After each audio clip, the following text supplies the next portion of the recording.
Friday night means Miami, Combate Global. We're into the month of October.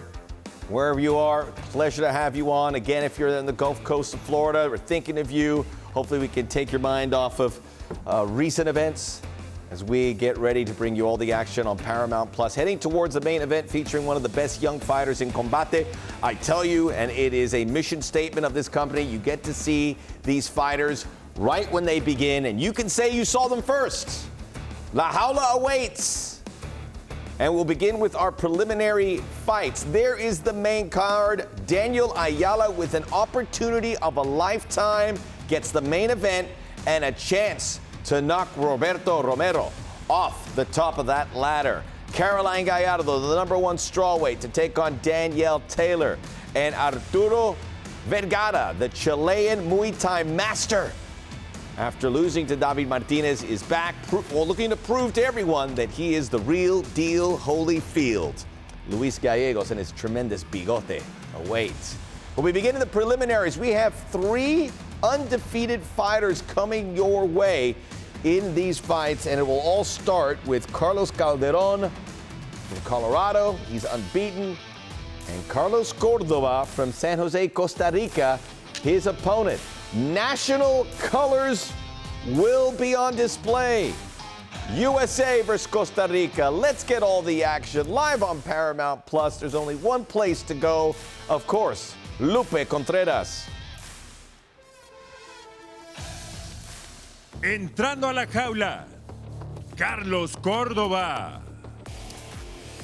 Carlos Cordoba trains with Medina MMA in Costa Rica. We are seeing developments in the sport down there in Central America. Very athletic guy who returns to Combate. He was in the fight June of this year, lost to Moses Diaz via first-round KO. So he's looking to get a bad taste out of his mouth and get back, get his first Combate win here tonight. It was an unfortunate quick knockout defeat for Cordoba. He definitely wants to put that on the side, in the back.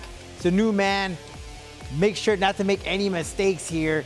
You have to set the tone, not to be aggressive, especially against your opponent that he has a long history of great training and is undefeated coming in here.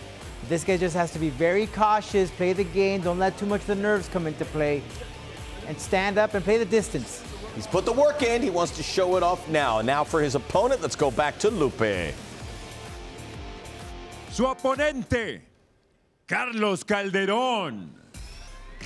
Carlos Calderon fighting out of Aurora, Colorado, which means a guy who is used to altitude. He's got those big lungs. He's got a big motor. And now the guy with a brown belt in jiu-jitsu who trains out of Elevation Fight Team. Fighters like Kamaru Usman, Neil Magny, Justin Gaethje, all trained there, so he's very well accompanied. He is rolling out with the El Salvadorian flag on his shoulders. And that's what I said, Max. Carlos, the other Carlos, Costa Rican Carlos, has to play that distance. Cordoba is a savage in there. He is a beast. He's fast, he's quick, as you mentioned. He trains at top of the top-notch and Elevation Fight Team. You mentioned the name Kamaru Usman right there, Justin Gaethje. If you train with those guys, you're training with wolves. You are training with some quality. And we got a good Central American showdown. Costa Rica, El Salvador. Calderon 3-0. Looking to make it 4 as we see the head-to-head, cara a cara. We are in the featherweight division. To Lupe Contreras. Este duelo, 3 vueltas, división peso pluma, this bout 3 rounds in the featherweight division. Los jueces son, the judges are Michael Tate, Ricardo Celis y Vicente Rodríguez. Presentando la esquina azul, vestido de rojo. Presenting the blue corner, wearing red. Su peso oficial, 147 libras y 3 cuartos is official weight, 147 3/4 pounds. En su quinto combate, con una victoria y 3 derrotas in his 5th professional bout, with 1 victory against 3 losses. San Jose, Costa Rica presente. Carlos, the Costa Rican Killer, Cordoba. Su oponente en la esquina roja, vestido de blanco, his opponent in the red corner wearing white. Sobre la báscula, marcó un peso oficial de 145 libras y un cuarto. On the scale, he registered an official 145 1/4 pounds. Esta noche, entra por cuarta ocasión a la jaula, buscando mantener su récord invicto de 3 victorias. Tonight, he enters la jaula looking to remain undefeated with 3 victories. De Aurora, Colorado, Carlos Calderon. El referee, Christopher Mignochi. Christopher Mignochi, the third inside the jaula. All right, let's have a good, clean fight. I want you to play protect yourself. Want to touch gloves? Go ahead and do it now. Good luck to the both of you. We talked about this being a night of opportunity, and that will be for Danielle Taylor and Danielle Ayala later, and certainly Carlos Cordoba. You can see one win in 4. This is a chance to show that he's put the work in, and he has a real good future at Combate. He's wearing the red shorts, the Costa Rican killer, but already Carlos Calderon with an incredible pace. And Cordoba just standing there, boy, and he got starched. Oh, similar situation what happened the last time that we saw him inside the jaula, Max. The guillotine crank, Cordoba being outclassed here. He might be out. He is out. He is. Oh my goodness! Wow. Calderon, vicious, malicious, shot out of a cannon, and he just dropped one. Calderon is just too much. You know, for 1 second, I thought that unfortunately Cordoba was going to get finished off like the last time we saw him inside La Jaula, but no, it was by submission. Man, Calderon is a beast. I know we didn't get to see too much of him here. We didn't need to, but if you look at some of his previous competitions, wow, this guy's a savage, man. You heard the sideline said he's out, and he was out. Cordoba just he might have been out, you know, prior, just a second or two. Because he's out came from the outside. So I don't think the referee picked out on it. Maybe he wasn't there in the angle. He couldn't see any tap. It happens. Well, and there's good. Cordoba on his great. stool. Yeah, good to see that. But he just stood there, and he was surprised by the pace.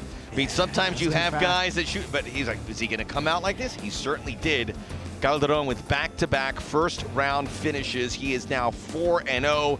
His second submission victory did win via guillotine back in September of last year. Wow. Incredible. And you feel for Cordoba, who put a lot of work in, felt confident, but I mean, Take a look at this was right here, quick. Max. Look at that. Quick right hand, overhand. He already felt it, follow through. At that point, I think Cordoba just didn't follow through viciously, attacking. He knew he smelled blood, and he wanted to put an end to this fight as quickly as possible, and he surely did. Wow. Sunk it in. Great stuff from Calderon. Such quick hands. Very big fast. Overhand right. Very fast. Cordoba didn't. He just couldn't do anything. It just came too fast at him. Way too fast. Connecting. Just wow. Incredible stuff from Calderon. Out of Colorado, continue on his undefeated professional record.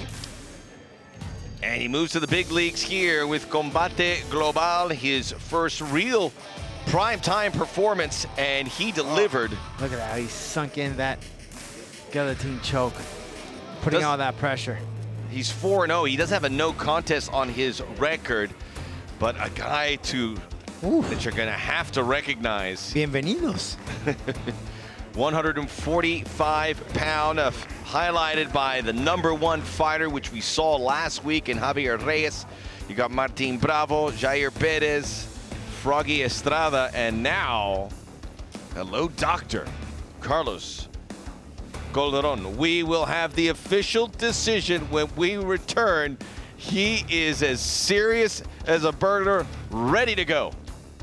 More Combate Global live on Paramount Plus. We'll be right back.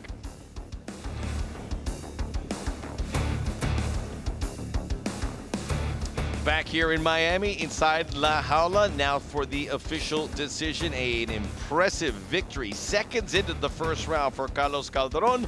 We go to Lupe Contreras.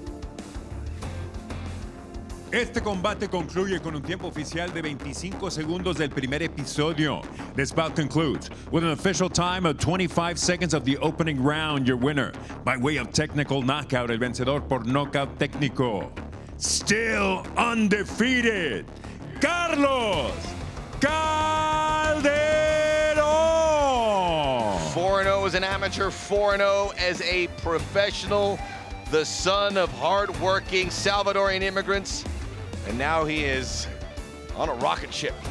Tremendous stuff from Calderon. Wow, that's just quite amazing stuff from this young man. Like I said, bienvenidos to La Jaula with that performance, Max. Wow.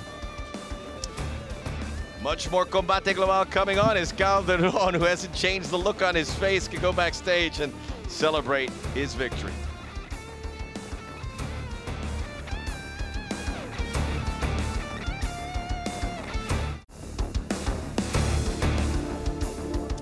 And welcome back. An incredible win for Carlos Calderon. We'll talk about that more a little bit. But first, a look ahead at what's happening next week.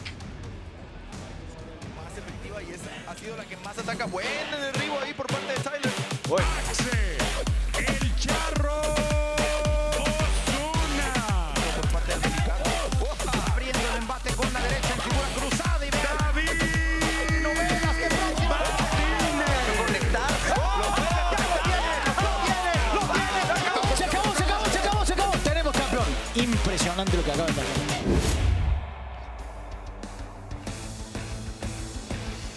Did want to mention Aitana Alvarez, the Spanish fighter, who we'll see her again. Looking forward to that. Another fighter that's improving. And David Martinez, 4 straight wins, 8-1 overall. Great fighter. Looking forward to that fight. It's anyone's game. Martinez has a tough challenge against the youngster. Axel Osuna, a tremendous opponent. Can't wait for that Friday. Make sure you join us for it.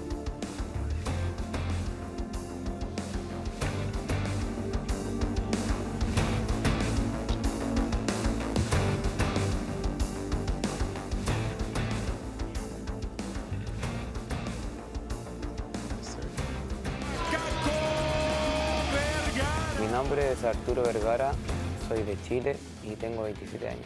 Soy un peleador en verdad dinámico, flexible y muy variado. Y en la vida soy igual en verdad, soy bien loco. O sea, soy nice, pero también tengo como la habilidad de poder adaptarme a la situación o a lo que sea. Ya sea algo bueno, algo malo, en la vida, en el cage, donde sea. Es la primera vez que peleo en Combate Global y estoy muy emocionado, principalmente porque voy a representar a mi país, que voy a salir con mi bandera y me siento muy motivado y muy emocionado de venir a pelear aquí en los Estados Unidos. Adentro de la jaula me gusta proyectar lo que es mi apodo, ¿no? Un león. En ese momento, esos 15 minutos, pues es una competencia, es un deporte que no es un juego, entonces sea lo que voy bien decidido y creo que eso es lo que me ha llevado a donde estoy. No creo que voy a ganar, sé que voy a ganar. Tengo muchas más herramientas, vengo mucho mejor preparado, vengo frío ahora, sin emociones. Ya pasé por lo bajo, así que ya no le tengo miedo a nada. Creo que va a ser una muy buena pelea, creo que va a ser una pelea muy entretenida. Voy a buscar el knockout como en todas mis peleas, siempre busco knockout o sumisión, siempre busco finalizar mis peleas, siempre me gusta finalizar, es lo que yo siempre busco.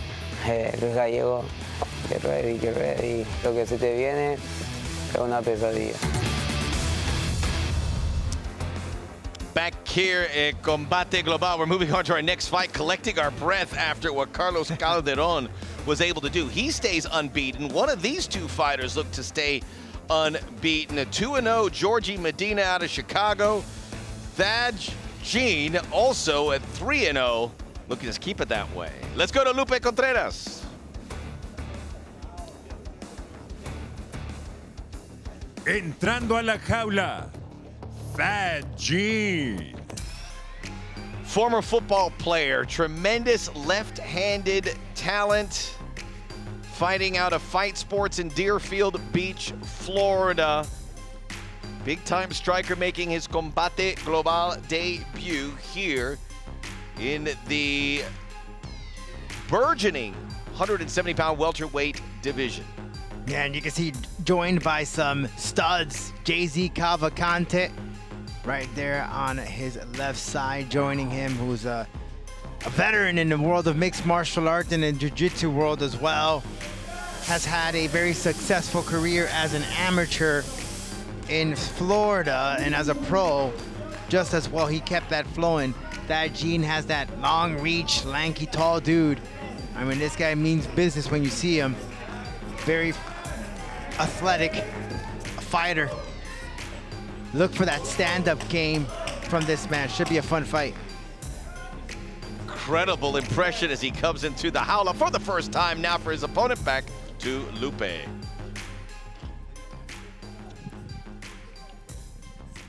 Su contrario, Georgie Medina. Georgie Medina has fought twice with Combate Global, and he did it in quick succession. Took off the hair. In April, he beat Gerardo Basaldua. Second round TKO. July, he beat Antonio Noda. Third round TKO. While he can always get better, that's a great start for this young man. This guy too is a savage inside La Jaula, and he wants to continue that training with the likes of the VFF, the Valley Flow Striking.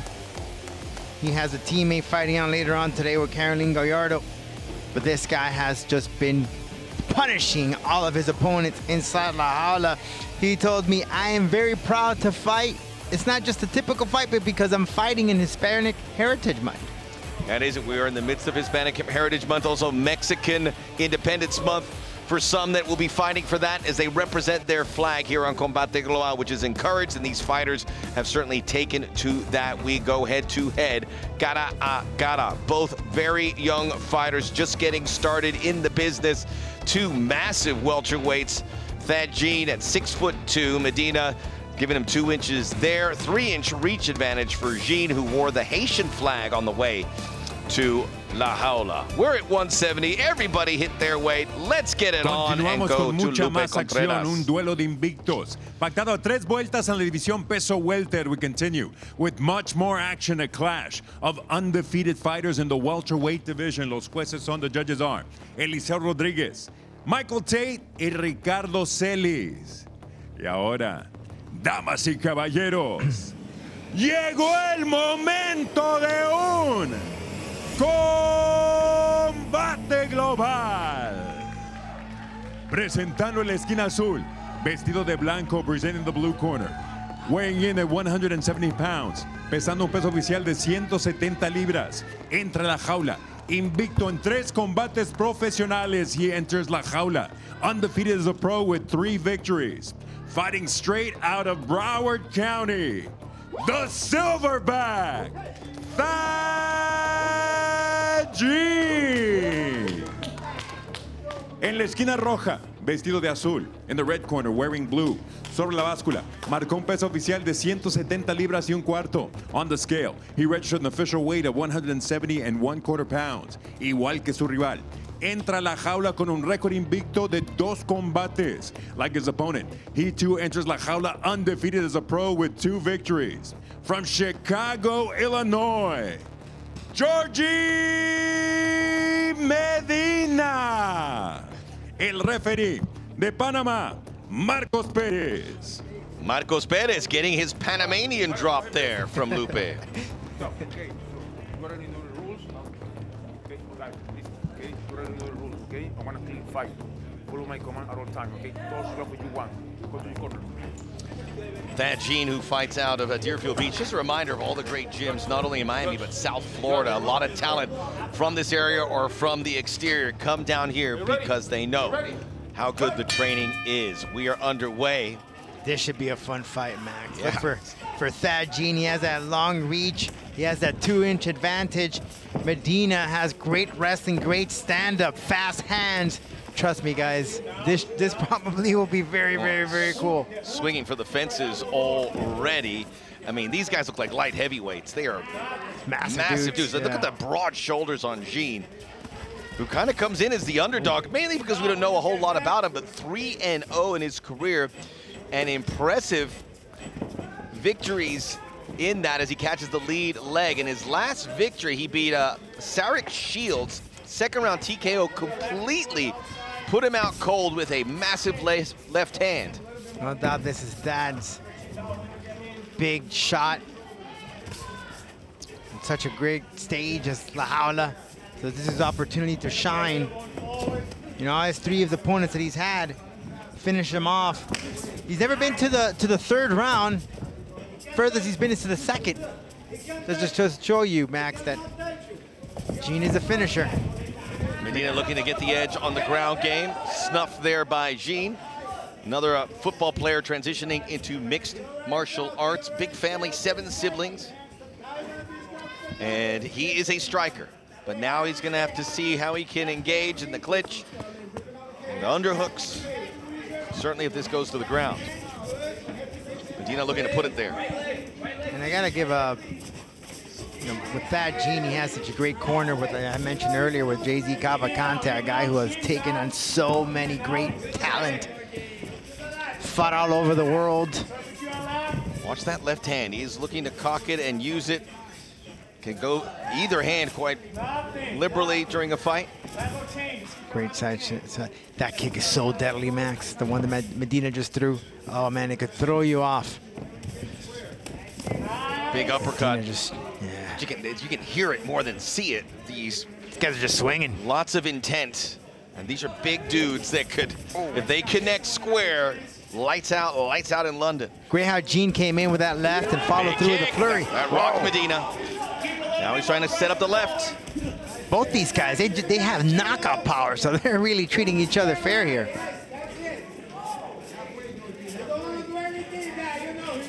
Gene again making that Combate debut, so we're getting our first look, and it's been a good first look.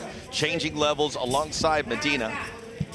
Well, they respect each other. They know what it's all about. Oh, I see it. He came in with that jab, followed up with a body shot. Kick to the lead leg from Gene. Medina following through. We mentioned training out of Valley Flow Striking, and this is a guy who is a blue ribbon prospect. 9-0 as an amateur, speaking of Medina in blue. 10-1 as an amateur Muay Thai. Naturally, he comes into MMA, a little smile from Gene as he laid in that uppercut. It's that confidence, Max. He's feeling it. Oh, there's a left hand. Hook. Chin down for the Georgie Medina corner. They know that Gene is in a nice vein of form right now. Gene a little of that Muay Thai stance, lifting up that lead leg, having fun in there. You could tell he's just waiting to land that uppercut. He's been setting it up. He sets it up with that jab and comes in. Great footwork too, right? From Beautiful. Gene, Medina returns I'm telling you, he's been banking on that right uppercut. Yeah, great footwork, beautiful. Look at he moves around. Just watch the switches. feet of Gene. So much confidence. Comes in, Medina low blow. And you can hear that, and you're almost hoping it was the stomach, but it was a thud. Darn. And the pace of the fight was so good. It was so good, and unfortunately we have to get to this. It's it could something be worse. that. First to see if it was low. It oh was. Yeah. Oh man, it's a mistake, but gosh, it just killed the vibe. You know, these guys were just on a great pace, feeling each other, throwing in. He was on that way to throwing in that right hand that he's been banking on. He has his 5 minutes, but boy. I mean, that was a bad one. Yeah, it kills the momentum, though. It kills the momentum, Max. He gets 5 minutes. He goes, okay. We see different levels of, and everyone wears a cup, obviously, but if you hit it flush like that, and you hear it, Gene saying, oh my gosh. So this could be a touch and go situation. Now he's gonna take those 5 minutes, and he's not using it there to catch his breath. He felt that, and people think that because you have a cup, it protects. No, man. Trust me, you're gonna feel it one way or another. You've experienced that many times. Yes, and can you describe how it feels? Compared to if you didn't have a cup, it's a shock. Right, of course, it's less of an impact, but you still feel it. You still feel it. Someone launching basically a high-level kick like that, it doesn't matter if you have a wood plank in the way, it's going to hurt. It's just the most gruesome thing you could ever experience. Let's not talk about it anymore. Back to action, so Gene able to overcome that. We'll see if he still has that pep in his step. Now Medina, if you notice, he's not working the body. He threw in that down. Now he's going for the wrestling, but great takedown defense, and that right there goes to credit to Cavalcantes. jiu-jitsu game at Fight Sports. Oh! Legs are trapped, but Medina able to get Gene down. Gene gets right back up. Uppercut on the way out. Gene in his 3 victories, 2 by knockout, 1 by submission. Nothing's gone beyond the second round, as Rodolfo touched on earlier. That was his last fight, and that may have been his most impressive victory. You know, Thad Straight Gene, right. He trains with some beasts. Cyborg, who's a champion in jiu-jitsu, and also Wagner Hosha. Everything thrown out of whack because a long leg, but the right uppercut connects. Final seconds of round 1. Gene ending with the flourish. Great first round.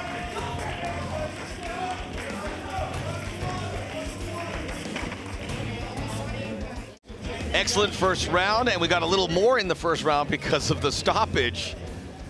But you have to love the reaction from Gene after he took the shot below the belt. Yeah, Medina's being tested here tonight. Thad Gene is bringing everything. Great head movement, good footwork.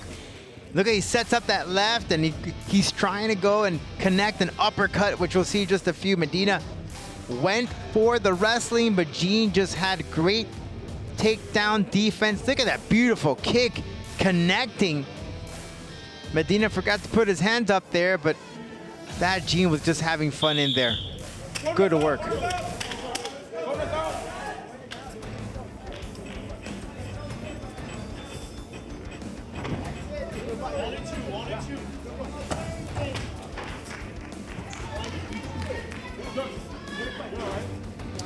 Back here for round 2. Gene, not 100% since the blow, and you can see Georgie Medina asking if he's all right.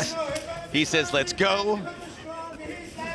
Max Bretos, Rodolfo Roman here, Combate Global, a highly anticipated fight that could be on the main card. It's a preliminary one for all of you there watching live on Paramount Plus, and our global audience, glad to have you with us. I'm glad you said that, Max, because you're right. These guys are top caliber fighters. I mean, these are guys that we could be talking about, Rodolfo, in main events in months ahead, maybe in 2023, at this weight division, which we still have to fill out. It's not as advanced as 125 up to 155 as we see the official score, and Gene, even with the low blow, gets the nod in the opening round. But this welterweight division is a priority for Micah Fromwoods and Camel McLaren for Combate, and they're finding some good ones to fill out the ranks. They're coming in little by little. That 170's being Medina curls up. Yeah, bit by bit. It's a process. Yeah, we've seen some of the top dogs that we've seen compete here in La Jaula, and if you look at the rankings right now, it's Marco Loreda, but he's coming off a defeat. He won't be the number 1 on the next rankings. That's going to change. Medina's number 2. Number 2, yep. And then Simon Sierra, so. Gene making his Combate debut, not in the rankings, here, but he'll be there. He could potentially be there. Win or lose. Oh, beautiful. There's the left hand. That left hand is a weapon. And he comes in with so much power, putting all that body weight, beautifully executed. How he comes all with that power from the hip, man. The back leg. Beautiful. Great stuff again. Yeah, you can see Medina's having a little trouble with that counter punching there. Not using the jab, not using the kick there. But Gene is just ferocious. So many good fighters of Haitian heritage coming into the forefront. Neil Magny certainly comes to mind. Alves in Pro. Eric Pierre. So there are guys out there, a lot in the United States, Haitian families who immigrated, and the kids have played a lot of football. There's a long list of Jonathan Vilma and many others, Jean-Pierre Paul, and now they're fighting MMA as well. How about musicians, Wyclef? We love the Haitian community, folks, has given us so much, and we welcome them all and continue to make huge strides in sports and the arts, amongst many other walks of life. Lauren Hill. Is she Haitian? Haiti? I believe so. Look that up in a few. Medina, we'll look it up. I have my laptop, we'll take a peek. The left hand very busy here for Gene. Great feint from Thad Gene. Medina trying to give him the same. Not working though. Also should mention soccer, good upper hand. Our guy Josie Altidore, Haitian extract as well. Peppering. Jean having a good second round. We're already under 2 minutes to go. Medina needs to find some rhythm. His groove, yeah, he hasn't found his groove. Thad, every time that he tries to get something in there, he stops him in his rails. And so much output from Jean, and that 6'2" frame, nicknamed the Silverback. Those 2 inches make a difference in that reach. It's that reach that's really helping him out here in this fight against Medina. It's amazing. You look at Jean and you say he's 6'2". How can a man built like that get under 170? Well, he did. He made weight, and if he can keep that and maintain 170, sky is the limit for this guy. Big kick to that lead leg. 1 minute to go here, round 2. Medina's taken a licking. He just doesn't have the sting, Rodolfo, that Jean has in his punches and kicks. And that power, he comes in with so much power. Medina not trying to go to the wrestling. He's got to do that more often, no? Right, and he tried to do that in the first round as well, but he was just stopped. Jean just has great takedown defense and wants to keep this fight on the feet. He's had much success. Great footwork. Medina just can't find a hold or he can connect. And every time that he does, he's met with an uppercut or a hook. Good left hand there by Medina. Short, but sweet. Uppercut. Another one. Jean reads him like a book. No. He just can't take him down. They're gonna go middle of the Jaula to end round 2, and we're headed to round 3. The question is, who gets the nod in this second act?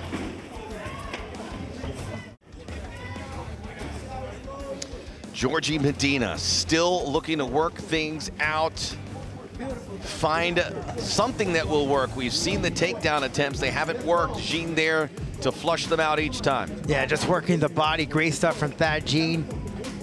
Look at it, just here. Combination. He reads him as he throws, he backs up, and then follows through 1-2. Beautifully executed by Thad Jean, keeping up his hands, that guard. Medina did sneak one in there, but it just wasn't enough. Jean is just so particular with his shots. He has a good eye for the opportunities of landing a shot there.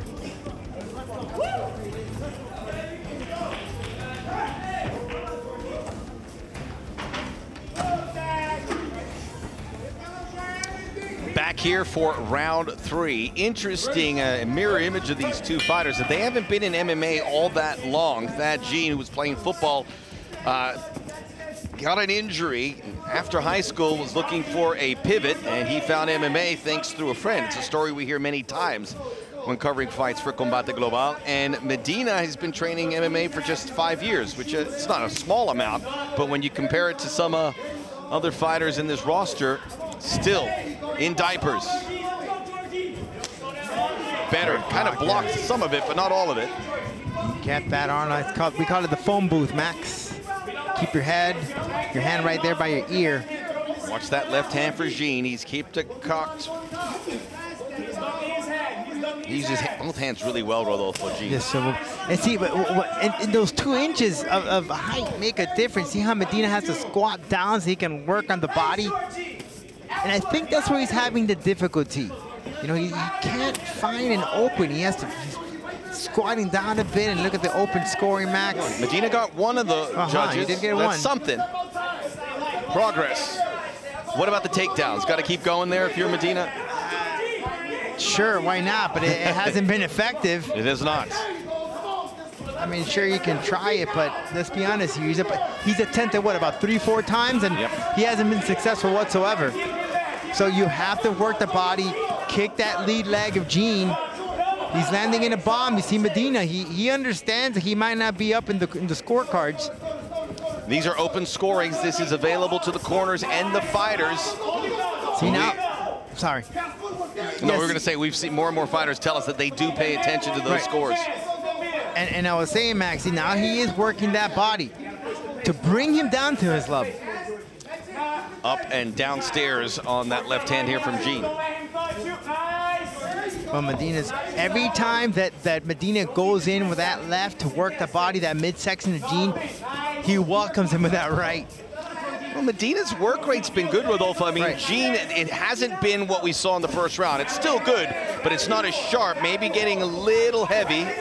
And the door slightly ajar for Medina. Medina, yeah, he's had more of an upper hand in this round compared to the previous ones, no doubt. Winning this round, the best, good uppercut. The uppercut. He wants that uppercut knockout. And now Medina really has to go for a finish. Best case, if he wins this round, he's going to get a split decision. And if you notice, and you mentioned earlier that Gene has not been the same guy that we've seen in that second and first, and maybe he knows that he kind of has this fight in the bag, so he's being a little cautious. Medina covers up, but you have to admire the work rate for Medina. He caught that left hand coming in. As you said, I don't know if a takedown really does him a whole world of good with 2 minutes to go in the fight. Just great good work. hands there, Medina. You got to be careful. Gene left himself open, and Medina connected with that hook. Switches stances. Yeah, Gene can't get too comfortable because Medina does have that power. Well, Gene's getting a little leggy. Yeah, I'm telling you, he's putting himself on neutral. You don't want to do it against a guy like Medina. Medina is a killer. He has all the prowess from the west side of Chicago, dealt with gang activity, crime, poverty growing up, broken school system, overcame all of that, put himself in this position. Every second counts, Max. Always keep your hands up. Always defend yourself. Yeah, Medina's pushing the pace. He knows that he has to win there, Medina, but he keeps wiping blood from his mouth and nose. He's going in. Just dropping the hips from Gene. That might do the job. A minute to go. For Medina, he needs to keep it standing. He was having some impact there. He was even getting Gene to backtrack. I mean, right now, the only way he has to win this is by knockout or submission. Now, Gene also looking now that he's aware he's up on the cards. Protect what you got. Right. Still goes in. Nowhere to hide, really. Breathing out of his mouth a little bit. He's almost home. 35 seconds to go. Yeah, you can hear the corner of Medina. Let's go, let's go. Gene comes in with the left. Medina to the body. Won't be surprised in those last 10 seconds, Medina just lets himself go, everything that he got. See, by going for the takedown at this point, maybe again, we don't know if his corner tells him, hey, you're winning, you're losing, but people think that by taking him down is gonna win you the round. And sure, it may. Trying to take down a guy at 6'2" and probably close to 200 pounds fight night. Right. It's gonna be hard. Hands up for Medina, but as for Gene, we have the information, and Medina may have won that round. My guess is he did, but I don't know if it's gonna be enough. We'll put a bow on it. We'll be back for the official decision. The welterweights putting on a show here in the preliminary fights. 2 unbeaten.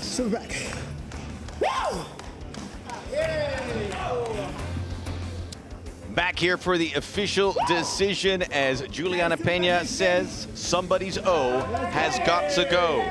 3-0 Thagine, 2-0 Georgie Medina. Always undefeated Lupe Contreras.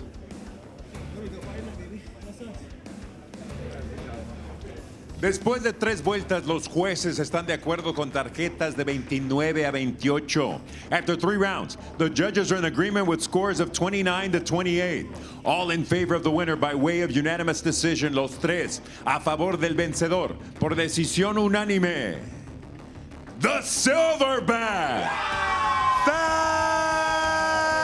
Thagine. 4-0 for the Silverback. Silverback Nation. Let's go, baby. Let's go. And interesting scorecards, because remember, he won the second round for one judge, but that judge gave the third round to, I should say, Medina won the second round. That judge gave it to Gene, and the other 2 judges gave the third round to Medina. Yeah, and let's take a look at this action from both these men. Just quick, fast pace from Gene. Just a friendly reminder, this is only his 4th professional fight. So his man's just gonna evolve. Great stuff from them. Great body work. He was trying to knock out Medina with those left hooks or uppercut, as you saw there. He was looking for that highlight reel. Medina just could not find an opportunity to bring Gene down. Every time he would, he'll get shut down. And then he tried to work the body, but every time he did, he'll get met with one of those right there, one of those uppercuts, or a straight from Thad Gene. And then towards the end, it was just non-stop. Gene slowed down a bit. He felt a little confident. Medina tried to push the pace, try to see if he could get a finish, but it just wasn't enough. Thad Gene, bienvenidos. And the way that fight started, I'm pretty surprised that we went the distance, because there were some strikes that opening minute that were terrifying from both fighters. But Gene just a little bit better. And you would like to think that these fighters, maybe both, at least one, could get another fight before we wrap up the calendar year. It's October, so it's going to be hard-pressed to do that.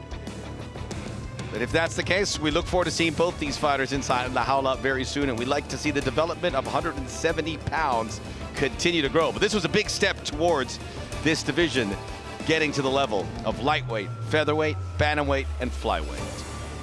Much more Combate Global live on Paramount Plus. It's Friday.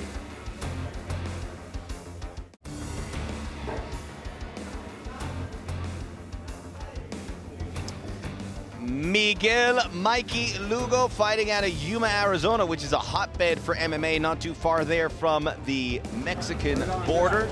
Jose Ferreri, his opponent, fighting out of Nevada.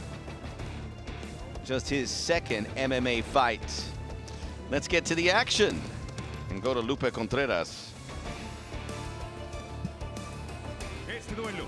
Tres vueltas a un peso paseado a 150 libras. About 3 rounds at a catch weight of 150 pounds. Los jueces son. The judges are Mark Streisand, Richard Green, and Richard Green Jr. Presentando la esquina azul, presenting the blue corner. Vestido de negro con rojo y azul. Wearing black with red and blue, his official weight, 149 pounds. Su peso oficial, 149 libras. Entra a la jaula con una victoria y una derrota. He enters la jaula with a pro record of 1 victory against 1 defeat. Fighting out of Yuma, Arizona, Miguel Mickey Lugo. Su oponente en la esquina roja, vestido de celeste con blanco, his opponent in the red corner, wearing light blue with white. He weighed in at an official 149.5 pounds. Marcó un peso oficial de 149 libras y media. Esta noche entra a la jaula en busca de su primer victoria profesional con récord de una derrota. He enters la jaula tonight in search of his first pro victory with a record of 1 defeat. Fighting out of Spokane, Washington, Jose Ignacio Ferreri Zapata. El referee, Alana Vélez. Alana Vélez III inside La Jaula. Obey my commands at all times. Protect yourself at all times. You want to touch him up? Go ahead. Come out, fight. Judge. Judge. Judge.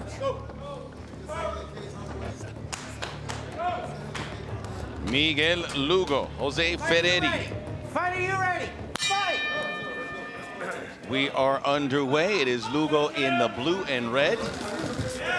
Already training out of the Warrior Camp out of Spokane, Washington, with some of his teammates. Eric Mendez, who we've seen here compete. Jillian No will be in action next week. Big drop on the suplex there. Lugo's got the back of Ferreri. This could be a quick finish for Lugo. Lugo looking for that rear naked choke. He may have got it, it in Max. sight. He may have it. He's in trouble. Ferreri needs to fix. Ferreri gets his head out. Spinning around, good transition. Now he has the guard right there punishing Lugo. Now Lugo putting up his hips, get away. Oh, another. He's trying all sorts. Now Ferreri's got something, almost a crucifix, as he has Lugo trapped. Many transitions from both these men on the ground. Ferreri trying to scoop up those legs to bring him more to the center of La Jaula where he can work. Sneaking in a knee or two for Lugo. Ferreri again. Underhooks. big story. Taking care of his sister, Max. He suffers from spina bifida, congenital defect of the spine. And he was telling me that you know that's his inspiration, his admiration. He fights for his family. That's good work by Lugo with his back on the canvas. Lugo trying to find something here that he could grab onto to take this fight for a submission victory. Ferreri though. These shots. They may have something here, Max. Maybe a rear naked. Ferreri's turned it. Yep. Halfway through this. But Lugo does have that right arm there, prohibiting him, Ferreri, to finalize it. He's trying to open up that hip, those legs, to flatten him up like a pancake so he can sink in that submission.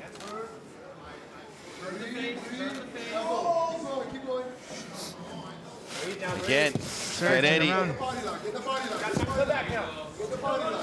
Lugo trying to grab onto that body lock. You can hear the corner. And he may have something. He's even exposing that chin.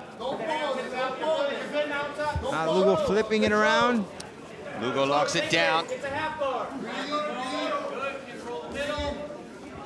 Look at it. He says he wants to achieve something in life, and he looks to his MMA career to afford him that opportunity. Coming off a defeat against Christopher Boasso under the Combate banner in April of last year, first round TKO. So looking for some improvement. Lugo just keeps on working in this position, half guard, pushing those legs up so he can get mount. But Ferreri doing a good job on now he got the mount. Now he gave the back, setting himself up in hot water.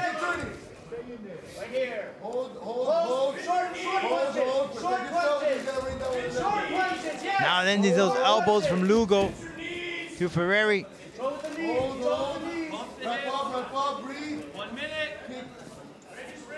Ferreri needs to be patient in this position.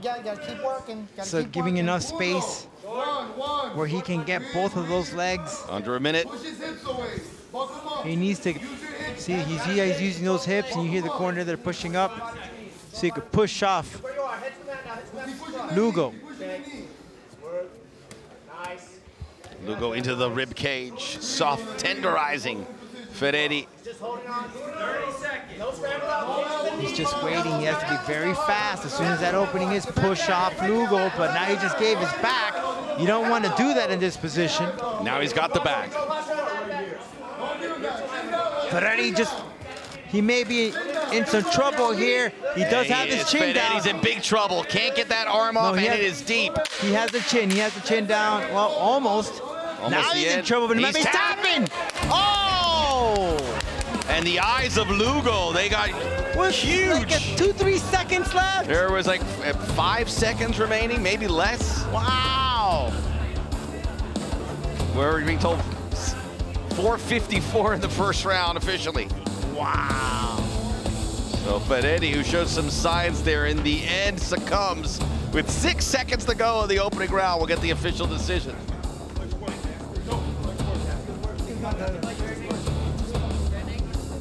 Let's take a look at the highlight, Max. Lugo with a takedown of Ferreri. Ferreri was having some issues there on the ground. Lugo just was very patient waiting. With 5 seconds left on the clock, he was able to get that submission, but he was fishing and fishing and fishing until finally the fish took the bait.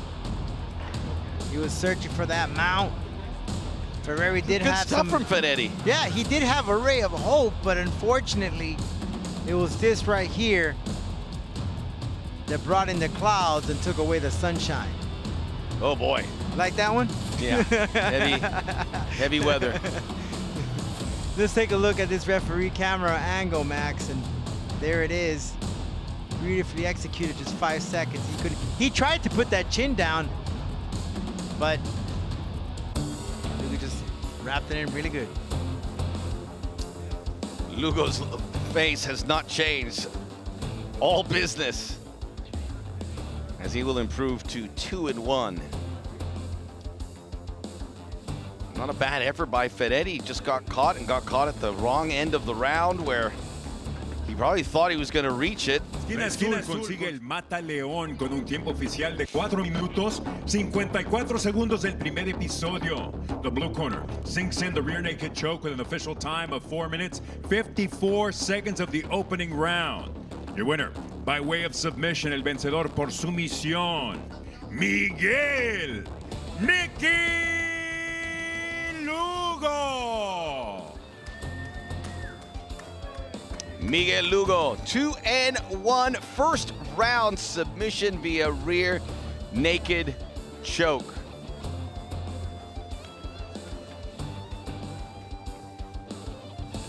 Wins are just massive.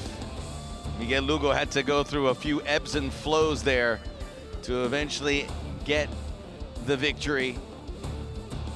Great stuff from that young man, Miguel Lugo. And now we get towards the main card. Again, we have Roberto Romero in the main event, Caroline Gallardo, two fighters at the top of their respective divisions. Romero, we will see, he's gonna make a big jump, but he doesn't want to lose the ground. And look at his opponent, Danielle Ayala. We've got a music video after this. Looking cool. Like a reggaeton artist. What a moment for him. It's a big shot, big opportunity. Look at Romero, focus, man. You Just see it in his 21. eyes. It's a real talent, but he's got to keep making sure that he can hit his spots. We will begin the main card with our featured strawweight bout. Danielle Taylor facing the #1 in the division, Caroline Gallardo. That's coming your way. The main card live on Paramount Plus. This is Combate Global. It's Friday. It's good to be together. Sit back and enjoy. We're just getting started.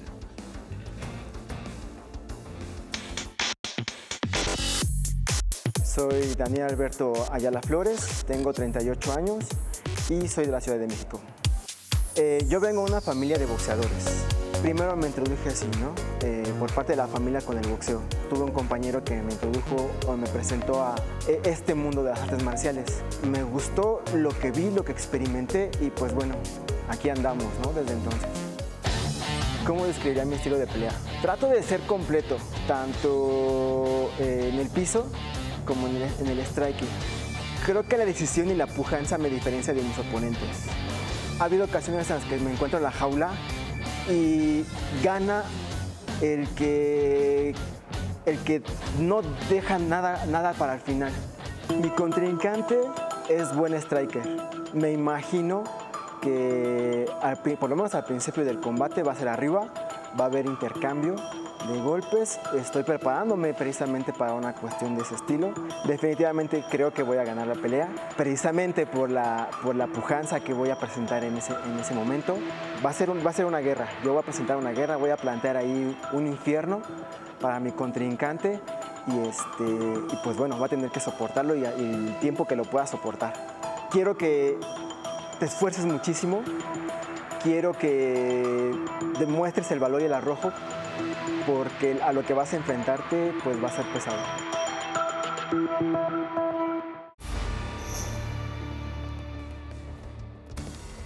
In Miami, Friday night, Combate Global is back again. Heading towards a card that will determine the strawweight division in the women's ranks.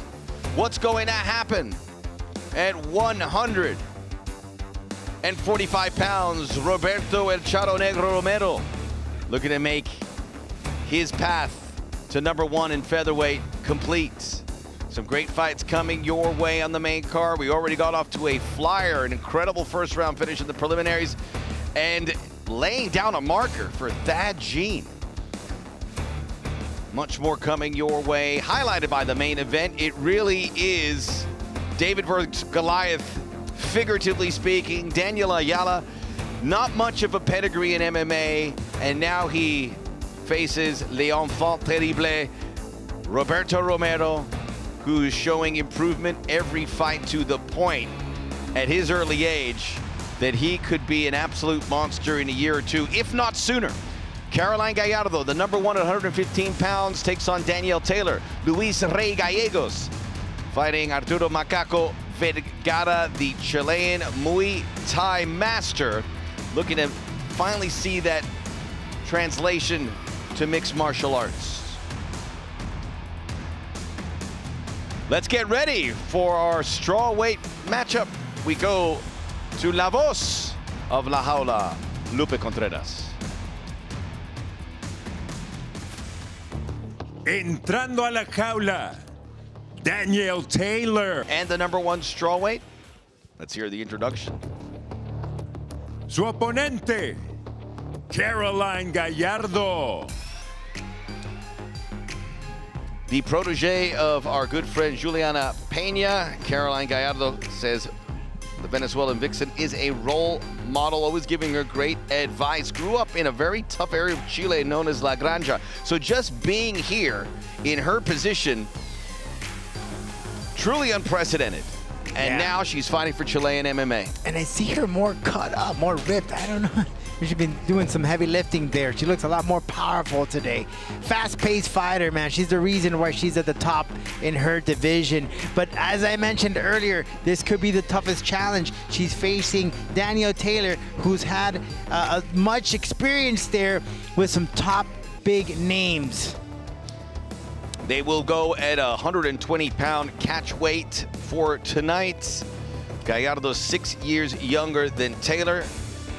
Taylor just 5 feet even, has to give up 3 inches via the height and 5 via the reach. So certainly in favor of Gallardo across that board. And she is looking for a 4th straight victory.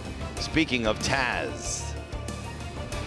Head to head, cara a cara, face to face. We're now ready for our featured women's bout. Let's go to Lupe Contreras for the official announcement.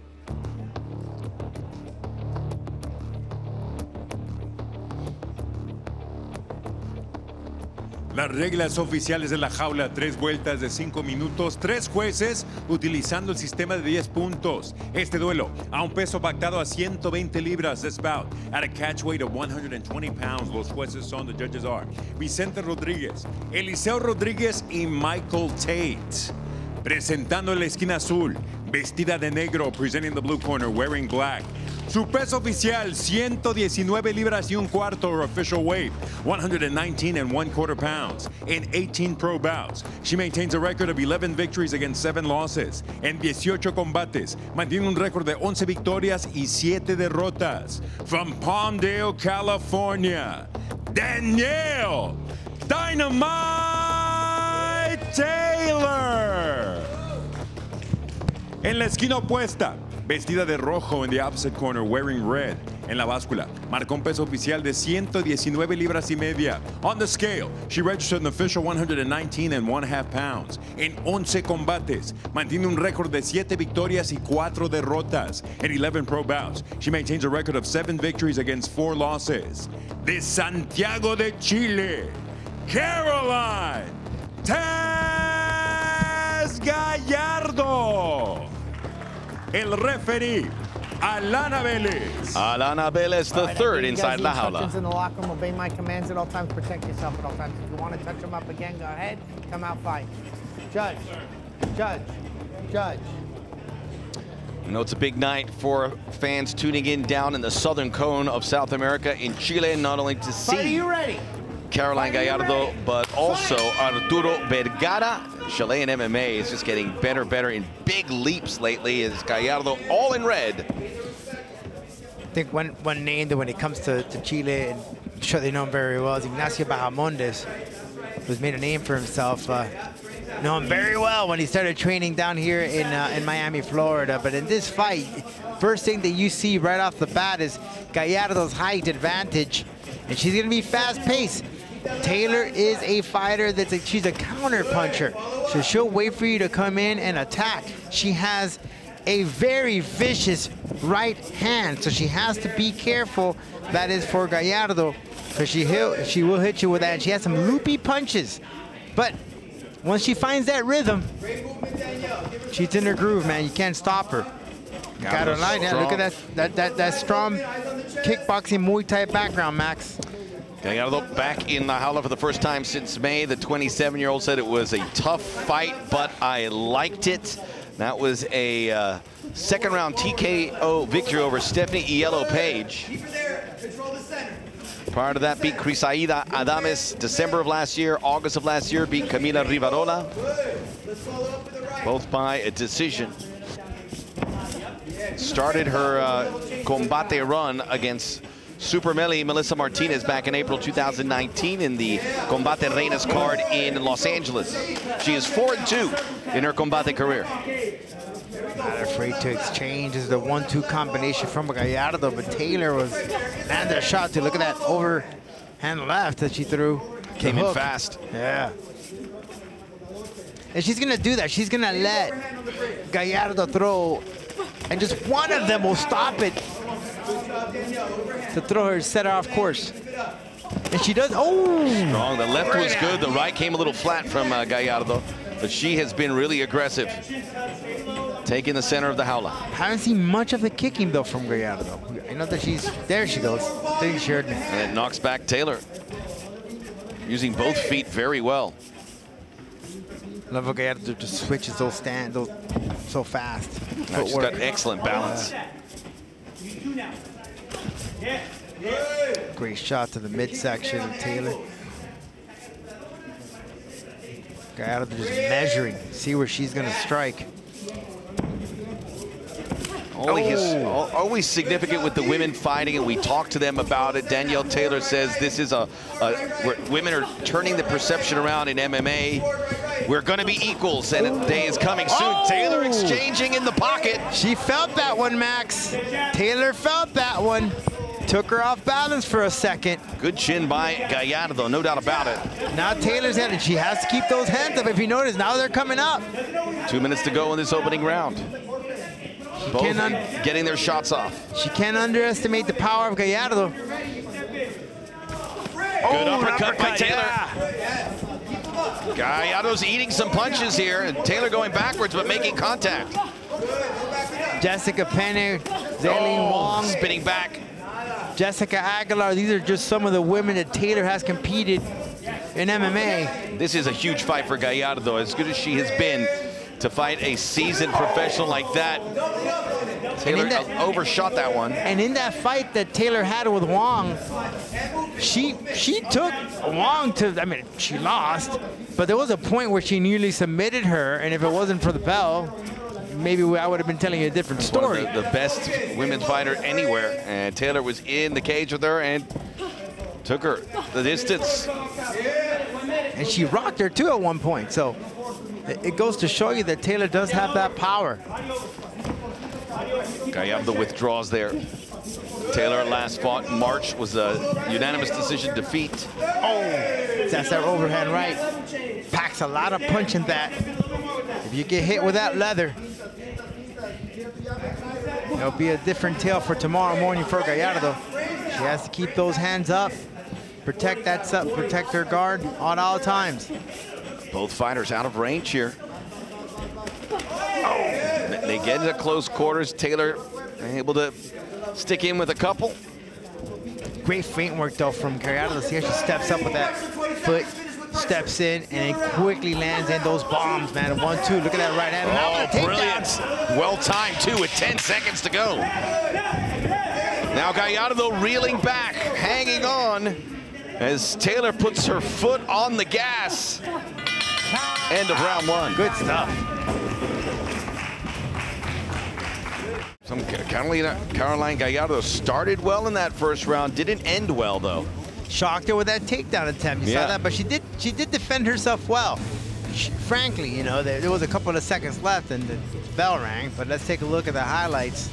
Gallardo was just having some great work with the hand combination, landing in some kicks, getting inside the pocket where she would land that overhand right. But Taylor wasn't leaving anything behind. She had a couple of arsenal of herself that landed in there. And then at the end, here she did try to go for that takedown. A little too late. Let's see if she uses that in the second round. Seconds out. Curious to see. Seconds out.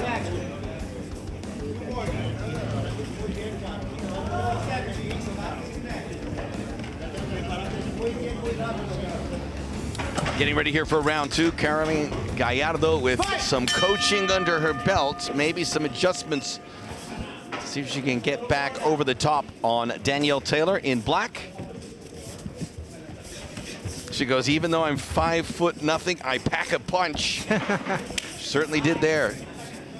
Great kick to the inside with that lead leg. Great head movement from Taylor. It's a crossroads fight for Taylor. Back-to-back losses after a very successful career. Ooh, she fought that one, Max. Yeah, and she has withdrawn that leg. Needs to check him. 5 fights in UFC for Taylor. A couple wins there. Pei Li Shang, obviously the most notable.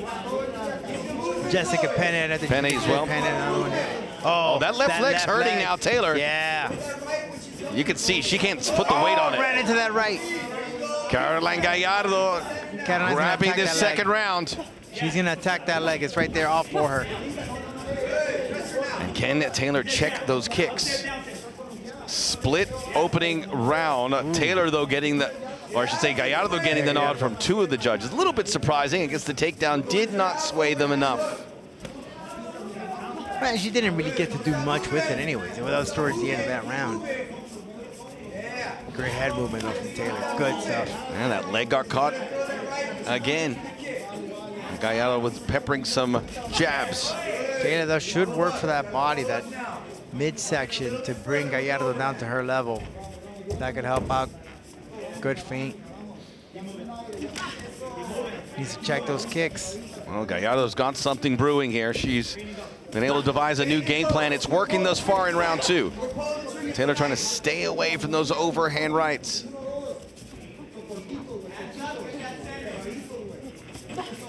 There you go. Now she's checking it. Look at that left hamstring, Max. Already bruised up from Taylor. Of course, Gallardo's so precise, picking her target. Great feint to coming in with that foot. Packing in power in those punches. Changing the head thing, but Gallardo not following up on the kicks. But you can see very red on the back of that left leg of Taylor. Oh, Taylor coming in through in that pocket. Taz Gallardo talks about being the #1 ranked fighter. I work hard to be better than yesterday. That's why I train. It's not about the rankings. And I don't think it comes with pressure. I don't think about it too much, but it is an honor to be ranked #1. As a top dog in that division, Max, you have a lot to prove. Yeah, and that big target on your back, and everyone's aiming for it. Especially against a challenger like Taylor, you need to prove yourself. There isn't a 115-pound championship for the women right now at Rodolfo. So being #1 is nice, but it doesn't carry the cachet, as there's some blood in the mouth of Caroline Gallardo. You want to be #1 when that title comes around, and it's coming. Gallardo respects the power that Taylor has. If you notice, now she's lifting in that left shoulder just a tad bit to cover up that guard. Something in boxing, if they're coming in with that overhand right, you'll use that there to protect yourself. Have some defense. Good left hand by Taylor. Left hand, yeah. And Gallardo's already bleeding from, I want to say the mouth? Yeah, it looks like maybe the nose coming down, blood getting into the mouth. That means that jab is entering. Missed with that left hand.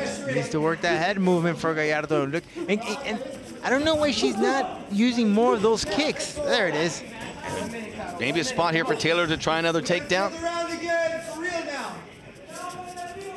Taylor, though, measuring where to strike. Right now, the story is she's more of a foundation of boxing for Taylor in her stance.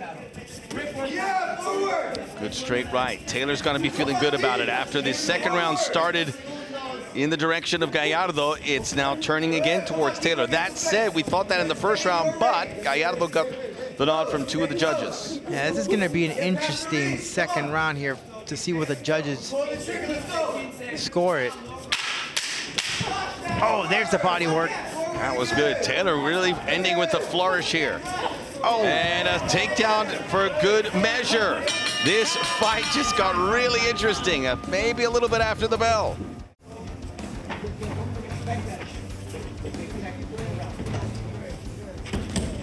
Right. Yeah, we'll see the blood. It's coming from the nose. Yeah. Sometimes the fighters say you like to taste your own blood. It kind of Tastes gets like you iron, going. Max. Tastes like iron. All right, let's go. Here he goes. I haven't eaten a lot of iron. I know what you mean. The metallic taste. Here's the exchange between these two women, always bringing everything that they got inside La Jaula. Our females, man, they're just top notch. Taylor, though, I think she found out the recipe how to break down Gallardo and slow down her pace, picking and choosing. And it's more of that boxing stance, working the body. Second down. Gallardo, though, did do some damage with those kicks. That should be the key for her. Last round, last round.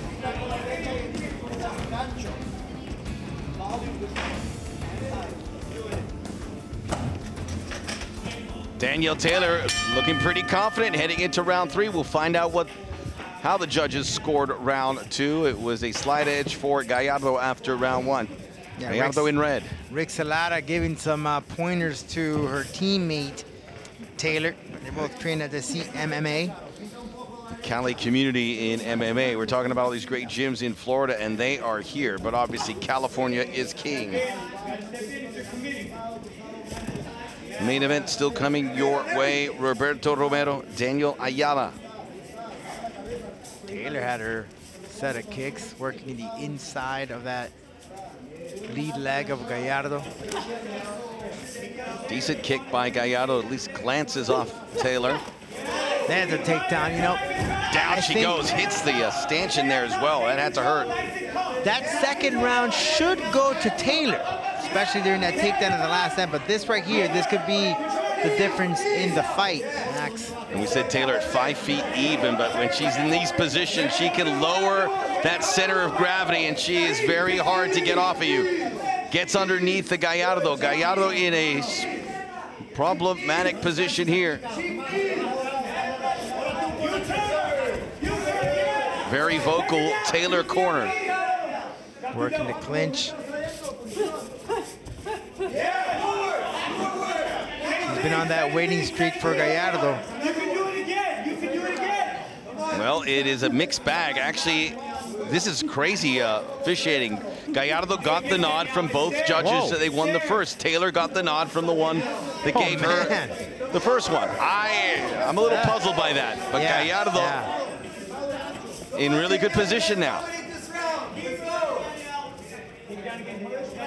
So you never leave it to the judges, Max. Well, exactly. You gotta. If Taylor wins this round, and feels good about it, it's going to be a shock to the system when you hear those scores at the end. And the rule of thumb, although she's not a champion, maybe the judges will favor the favorite, the #1 fighter.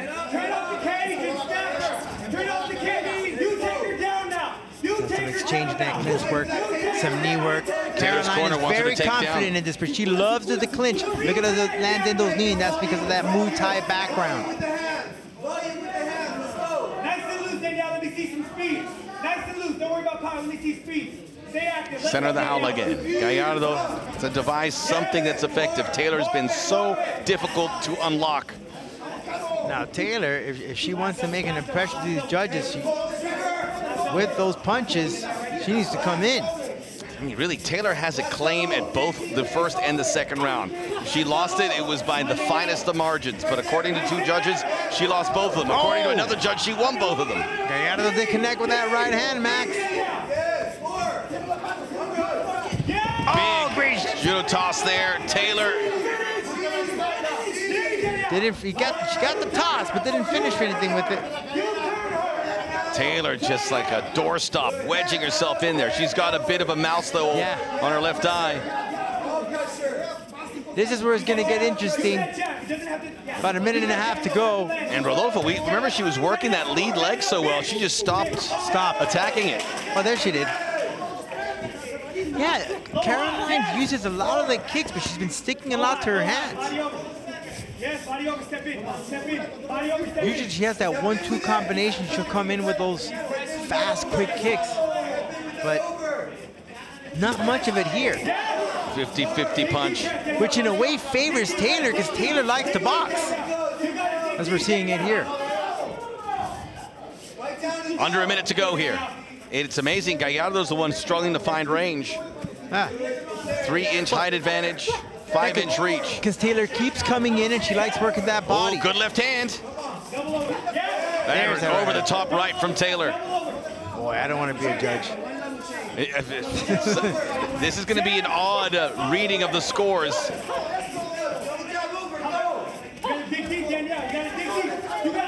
Gotta dig deep, Danielle, and that tells you that her corner knows she's losing this fight.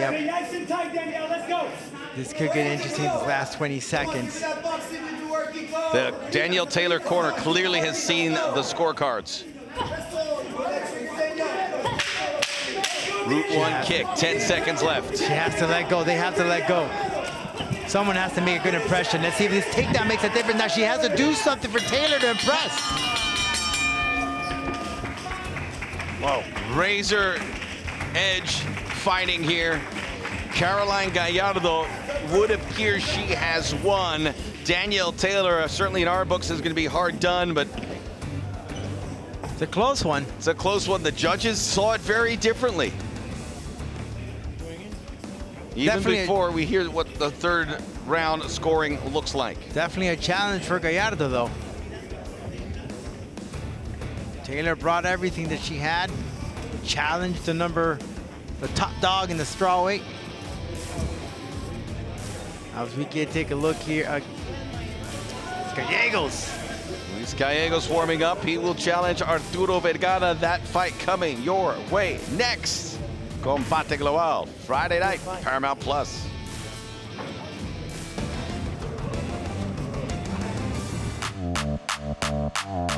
Mi nombre es Roberto Romero, tengo 22 años y soy de Chihuahua, México. Pues para mí representar a México en combate global significa pues demasiado, ya que es mi nación.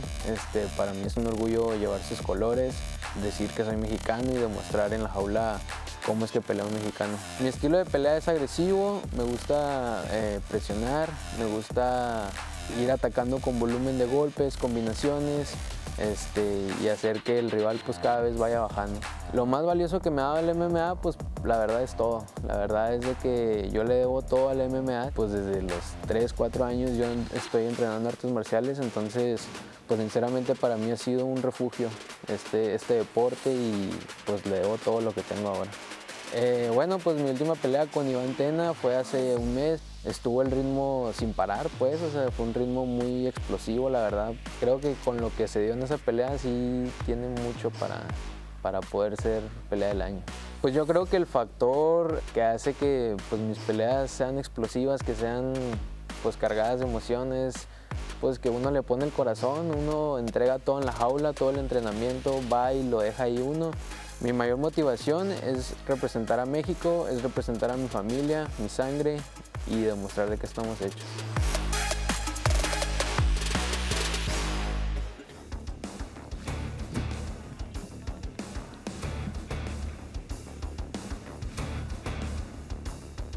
El juez Vicente Rodríguez anotó 29-28 a favor de Gallardo. Judge Vicente Rodríguez scores it 29-28 in favor of Gallardo. El juez Eliseo Rodríguez anotó 29-28 a favor de Taylor. Judge Eliseo Rodríguez scores it 29-28 in favor of Taylor. Y el juez Tate anotó 29-28. Judge Tate scores it 29-28 in favor of the winner by way of split decision a favor de la vencedora por decisión dividida. Caroline Gallardo. Try and make heads or tails about those scores. So the judge that had given Taylor the first 2 rounds gave the 3rd round to Gallardo.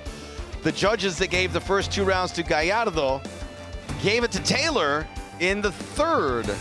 Curiouser and curiouser. In the end, Caroline Gallardo gets her 4th straight win. She will remain top of the pops at 115 pounds in Combate Global. It was a razor thin. Was that the right? Was that right? I know I don't want to put you on the spot, but let's take a look at the highlights and I'll let you know. All right. Here it is, back and forth, Caroline. I mean, there's no doubt, right? In that first round, she had the advantage. You know, that takedown at the end, but it wasn't much because there was like just a few seconds left before the round finished. And then we go to the second chapter of it where Taylor did find her groove, especially with her boxing, and he did take her down clean. Again, stop then, and then moving on to the third round where she took down her opponent. This was right there. Then they got some clinch work where she landed some shots. Look, it's a hard fight to judge. There was lots of work. I could see why the judges gave it to Caroline. She was a bit more active. Yeah, she took that, you know, Taylor took down Caroline at the end, but again, it was usually towards the end of the round. So I can see, again, by the skin of your teeth. Relief for Gallardo, though. By the skin of your teeth, I could see why the judges favored Gallardo. But it was a really close fight. Really close fight. As we take a look at the stats, Max, and look at that. Kicks, of course, go to Gallardo, but look at that, punches. And the accuracy. I mean, it was pretty even in the top there, and then the 4 going to takedowns Taylor, for Taylor. But again, we always have that conversation. I take you down, but what do I do with? Do I do something with it? Did I attempt any submissions? What did I do? That's a debate that will tear people to different sides of the table. As regards the output from the takedowns, different interpretations, I am sure.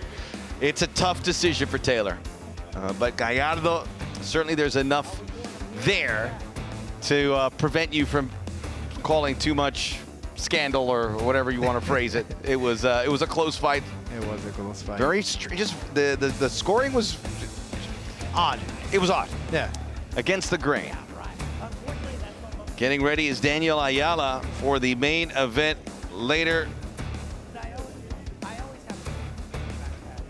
Ayala making his debut later on tonight inside La Jaula, and that's the man, Roberto Romero, coming off that awesome win against Ivan Taylor. Those two guys put on a show.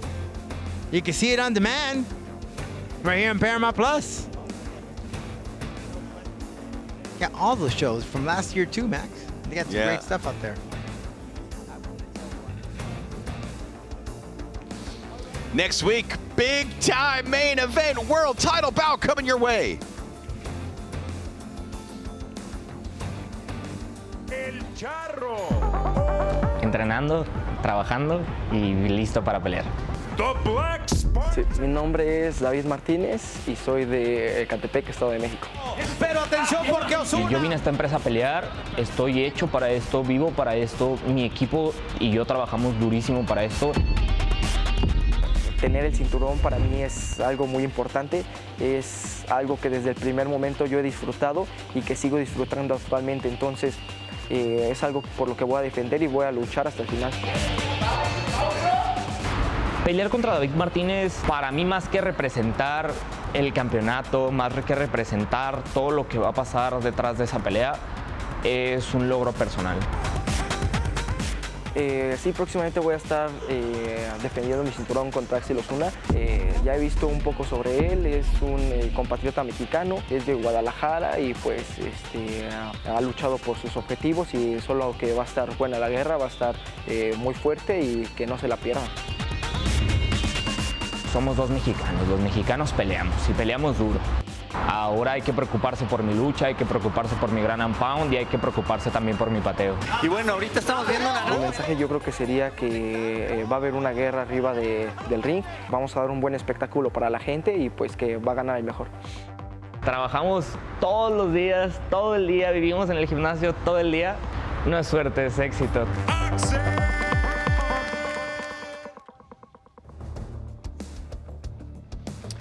Friday, October the 7th, Super Clásico Parte 2 for the Bantamweight Championship. David Martínez, Axel Osuna, live next Friday right here on Paramount Plus. And for our global audience, all over the planet, our global audience. That's going to be a fun fight. David Martinez, you know, we always talk about who his competition, who could potentially dethrone the man. As soon as a young stud coming in, submission artist, has been exceptional with his boxing and his ground game. Golden Glove winner.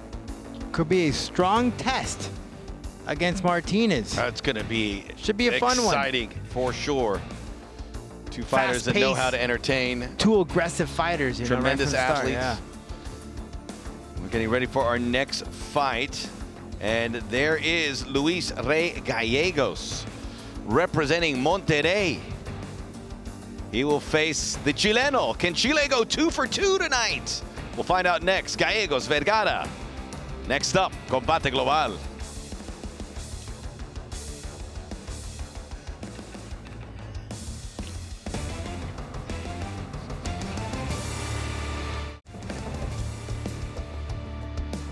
Welcome back here, Combate Global. We're heading towards the main event. We're in Miami, the bridges that connect Miami and Miami Beach. We know this is a very sensitive time for this part of the country with Hurricane Ian going through. It didn't hit Miami too badly, but certainly our thoughts with those up on the Gulf Coast that are still dealing with a variety of problems. Hopefully you're tuning in. Coming up next, Arturo Vergara and Luis Gallegos. It is Rey versus El Macaco going head-to-head in a key bantamweight bout.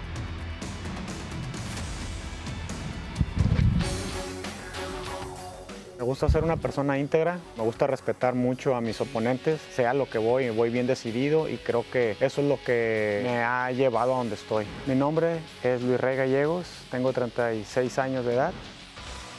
La pelea a mí me salvó la vida. La mayoría de mis amigos ya que estaban en ese tiempo están presos o están muertos, entonces la verdad es que para mí la pelea peleo porque es mi vida. Mi nombre es Arturo Vergara, soy de Chile y tengo 27 años. Sé que es striker, creo que va a ser una muy buena pelea y voy a salir con la mano en alto. No creo que voy a ganar, sé que voy a ganar. Tengo muchas más herramientas, tengo frío ahora, sin emociones. Vamos a tirar un poco de strike en el primero, pero se va a dar cuenta que no puede seguirme el ritmo y en el segundo round se va a acabar.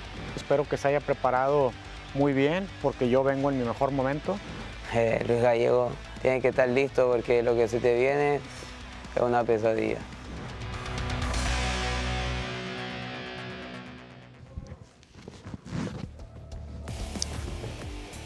Mexico versus Chile, and Luis Rey Gallegos representing Monterrey, making his way out. Did have a t-shirt that says, "Tengo orgullo de ser del norte." I am proud to be from the north. Monterrey representing, it's the big major city of Mexico in the north of the country. It's an incredible fighting town. We've had so many good fighters from that. Jair Perez and Levi Marroquin, to name a couple. And Luis Rey Gallegos back inside competition for the first time since just August. So we've actually slipped into October now, Friday turning into Saturday on the East Coast. So I couldn't say last month. So fast, right? Absolutely. Has that background in Taekwondo, looking forward to this man's debut inside La Jaula, but his opponent, El Macaco. We got an introduction to him on May the 27th. He's got the crew from Goat Shed behind him. May 27th, he got to fight the world champion, David Martinez. It was a first-round TKO. We didn't know what to expect from a guy who was so decorated in the Muay Thai game, and we still don't know because it had a very quick finish. You know what I find different from this time around? If you remember, he was calling out the champion on social media, saying some very rude things. This time around, he's more quiet, more humble. He said, I learned from my mistakes. I learned not what to do in a fight, and now he has a full camp. So now we're gonna get to see what this guy's really all about. Remember, first, the 2 pro fights that he had came off victorious in the first round. But it's a whole new, different ballgame for you, Vergara. Opportunity to show off what he's all about. It really is. Short notice fight against the best in bantamweight at Combate. You almost have to throw that one out. Now he can really start building a career here in Combate Global. Gallegos 9 years the senior, 1-inch height advantage for Vergara, 2.5 via the reach. We're in the bantamweight, both guys hitting their weight. We're ready to fight. Let's go to La Voz, Lupe Contreras.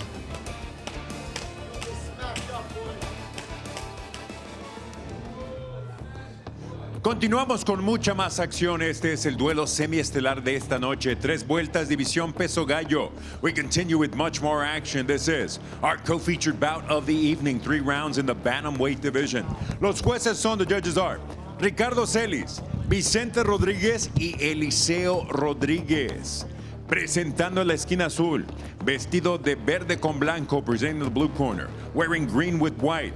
Marcó un peso oficial de 134 libras y media. He registered an official weight of 134.5 pounds. En 12 combates, mantiene un récord de 7 victorias y 5 derrotas. In 12 professional bouts, he maintains a record of 7 victories against 5 losses.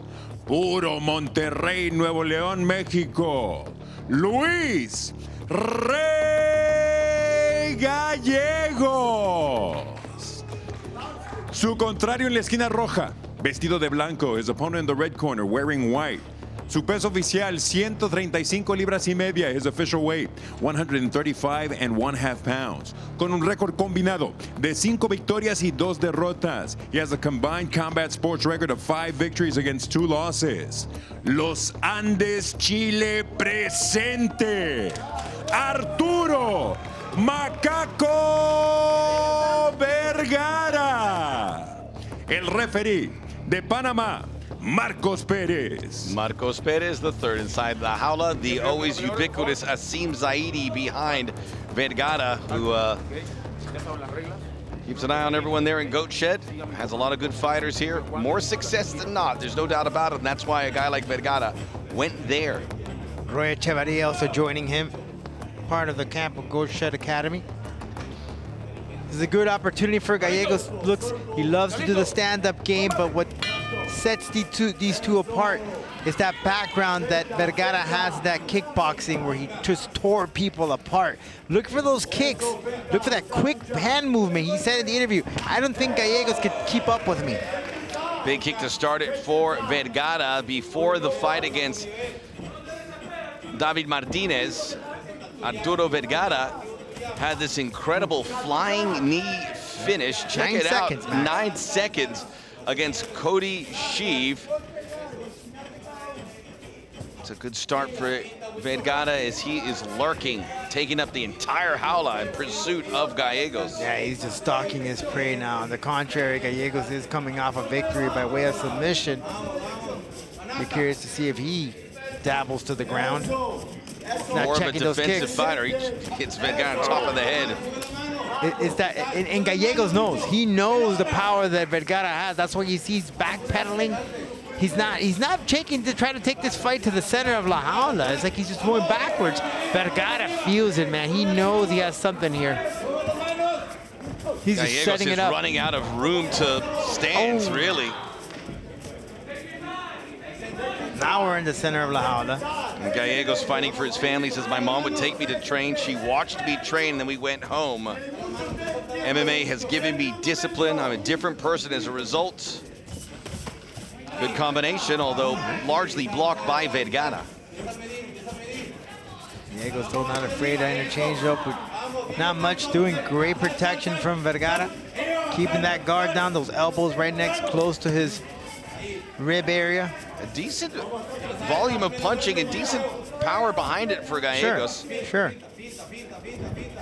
But what I'm thinking, he keeps putting himself right to La Jaula, and you don't want to do that against a guy like Vergara. He is left-handed, which is a little unorthodox for Vergara to deal with.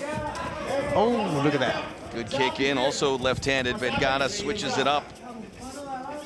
Gallegos just holding back that left hand, seeing if he can unplug. And you can tell that Vergara's just having fun. He's testing himself out, how to pick and choose. Oh, great calf kick there. He's not being too aggressive, patient, knowing when to strike. El Macaco saying you will see the real Macaco tonight. Last fight, he says, I felt I hurt Martinez early, then I made some mistakes. I felt slow. I will be moving a lot in the first round. I will see if I can keep the pace, but I will end this fight in the second round. He's trying to finish it in the first round. 2 minutes to go. Max, that flying knee. That did a little damage there to Gallegos. Gallegos has to continue to be offensive here. Oh, nice left. Gallegos almost switching stances, remains in the southpaw position. Good hit. You can hear it thud on that lead leg of Gallegos. Gallegos is calculating. He's waiting. And Gallegos knew he was going to take a lot of punishment. He just wants to find that moment where he can return the favor. But right now, he is more the punching bag, waiting for his turn. Counter punching. Good combination. He takes the lead foot there. Oh, right on the knee. You know, some people aren't crazy about that tactic, but completely legal. Absolutely. It's such a dangerous kick. Could tear your meniscus. I mean, you're out. A long time. Yeah. Oh, that's good from Whoa, okay, look at Gallegos. Look at him, he bites into his mouthpiece. He's ready to go. The knee there by Vergara backs up Gallegos with a minute to go here in this opening round. Switching of the guard now. Gallegos having his fun. Vergara now a little out of sync. Yeah, Gallegos, to me, Rodolfo, seems like a tough guy to fight. You see him physically, you're going to have a superiority of him. You're going to have most of the Jaula, but there he is, picking his spots. You know, sometimes that patience could throw you off. You might seem, oh, I got this in the bag, but never underestimate your opponent. Because anyone could have a bad day in the office, Max. Gallegos almost, or I should say, Vergara almost pointing to where he is going to strike, picking his spots. Well, like Babe Ruth there. Well, he's a charismatic fighter, there's no doubt.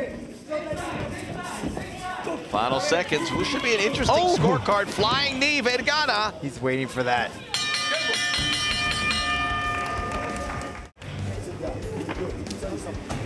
First round that seemed heavily in favor of Vergara, but give credit to Gallegos. He evened the playing field for good stretches there near the end of round one.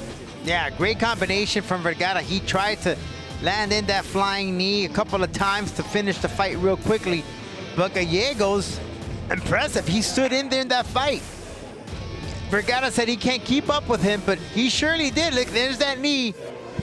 It nipped him. It didn't clearly hit the entire or enough impact, but he clearly did a little damage there to Gallegos. And he's keeping up with Vergara. Let's see what's up next in the second round. Corners out! Corners out!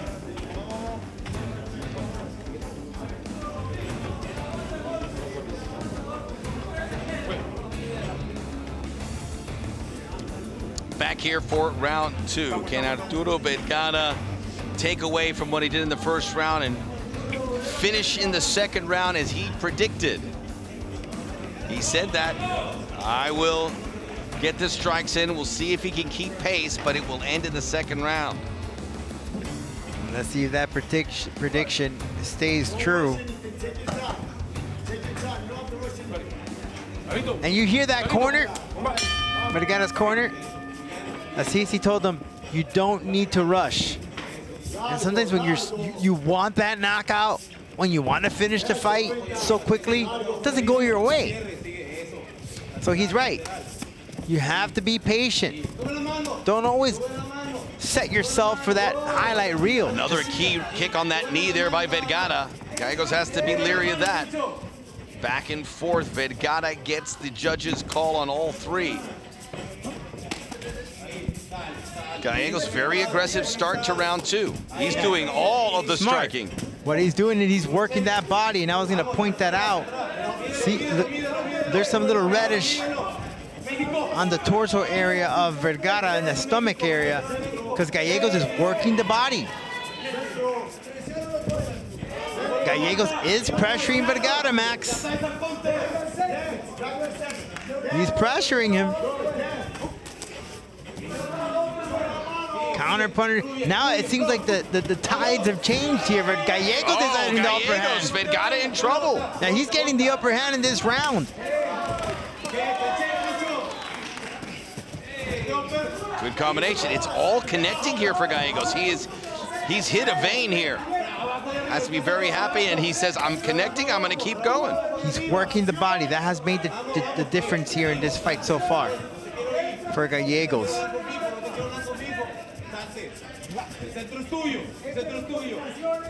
And even the corner telling Gallegos to take the fight to the center of La Jaula and exchange. But notice, he won't pick the head, he'll pick the body.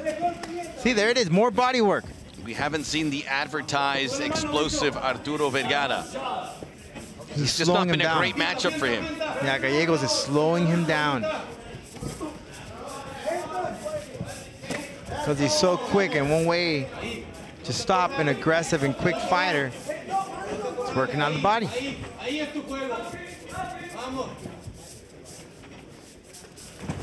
More of that body work. Excellent here from Luis Rey Gallegos. Arguably could have won that first round. None of the three judges saw it. Says he's very respectful. He doesn't want to insult his opponents, but those 15 minutes when you're in the Jaula, it's not a game. Max. It's all been striking too this whole way through.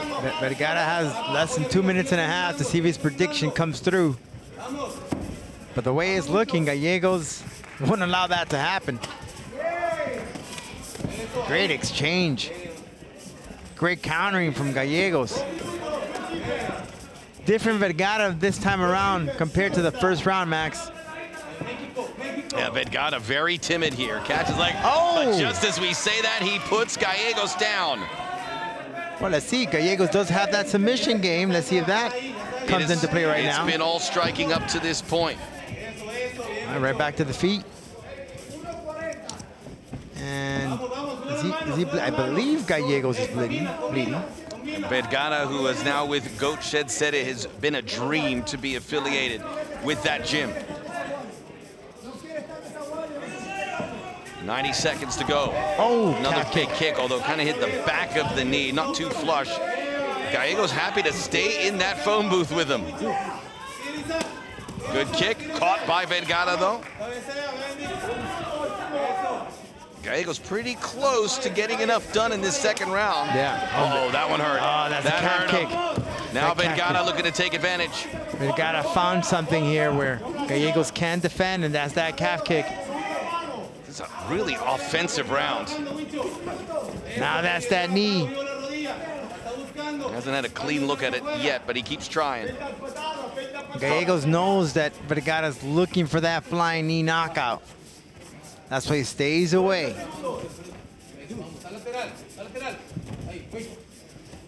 Wants to go for that lateral kick. 30 seconds. Good way of blocking those kicks and knees for Gallegos. As Gallegos got a big enough start in the second round to win it, Vergara is finishing very well. Could be a really close round again. Gallegos even faked the takedown. I've been impressed with Gallegos, Rodolfo. I mean, you said he's the underdog. Absolutely. But he's been brave and he's been active. There's the knee again.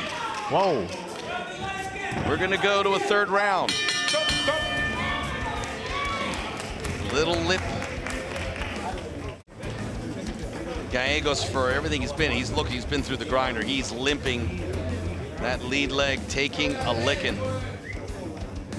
But you mentioned it, Max. Very impressive from Gallegos. He's keeping the pace. Vergara said he can't keep up with me, but he has. And let's take a look at some of the action here in the second round. Vergara attempted to go for that flying knee. Gallegos read it like a book, and then he had his pair of kicks himself. But Vergara was landing those calf kicks. He landed about a good 3-4 in this round. One of them taking him down, landing in those shots. But Gallegos kept on working the body, which really prohibited Vergara from coming in and landing in one of those flying knees or vicious KOs.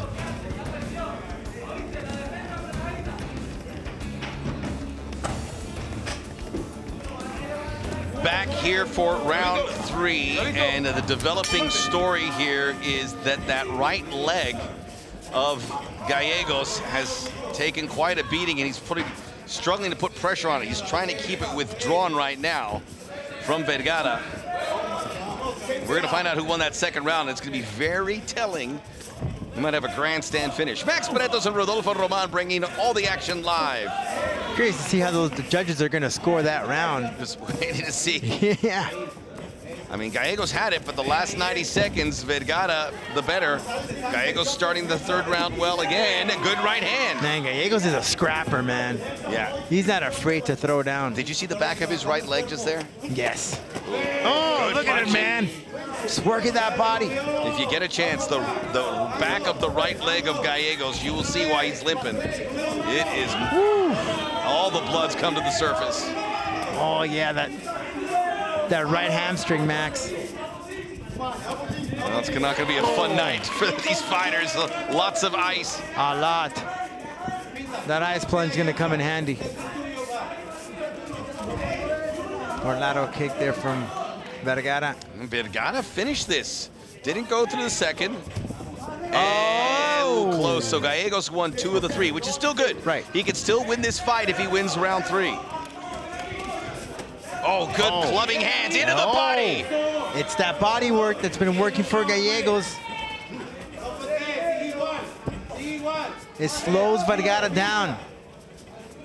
Gallegos coming into this fight 7-5. Had won his last one, lost the prior 2. By the way, this is the first time that Vergara tastes the third round in an MMA fight. You know, Gallegos, that typical fighter, you go, look at this guy. Is he a fighter? He doesn't look like a fighter. He's got that mustache, probably the best mustache we've had at Combate since Raul Porata. Right. Hey, you don't know. You don't know. He comes in a close second. He's a tough dude. Sure is. When you hear him talk, very respectful, family-oriented. And we thought he was a defensive fighter, but he's been really aggressive tonight. Very. He flipped it in that second round. He took control of the pace of the fight, and he's been. Look at it right here. Yeah, but Vergara's got to be careful. This is going to slip through his fingers. If Gallego goes for a takedown here and takes him down, that could sway the judges here. That could be the key. Look at Vergara not going for the takedown. Gallegos was not ready. He didn't think it was coming. So why would I think Vergara takes me down? But there it is, and a little smatter of applause as he gets into the guard. That could be the difference in this fight right here, Max.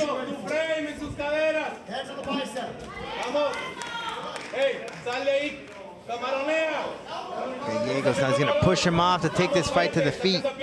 Vergara wants to get to the feet so he can do some damage. This is a Muay Thai guy, kickboxing guy. But notice how Vergara positions himself right next to La Jaula, so he can prevent that from happening. But Vergara landing in some elbows from this position, pinning Gallegos. He's trying to scoop him in as close as he can to La Jaula so he can land in those shots. Very interesting that it is a takedown that may have swung this in favor of Vergara, something we did not expect that we would say. Well, Vergara did say that he's been working a lot on his wrestling, and it's coming into play right here. And he's keeping Gallegos on the ground. Now switched it now.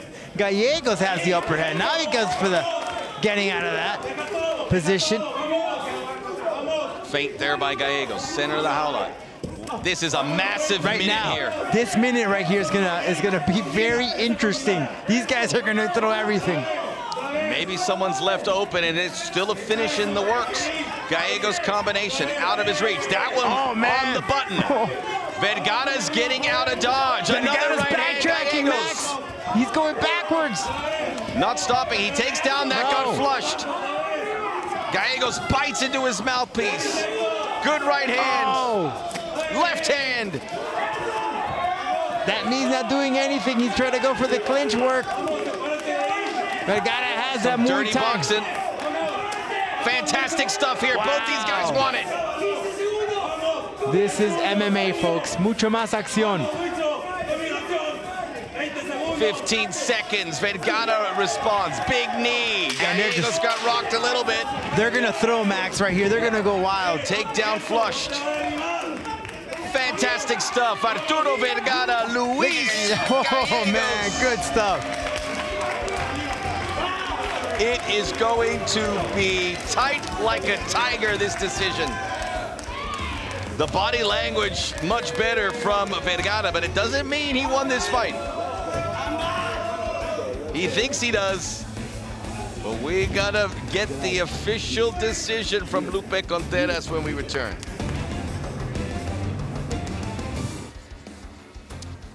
Fantastic event coming your way next Friday, highlighted by the Bantamweight Championship, David Martinez and Axel Osuna. Super Clásico Parte 2. Gonna be a good one. But now the official decision. This is going to be close to Lupe Contreras.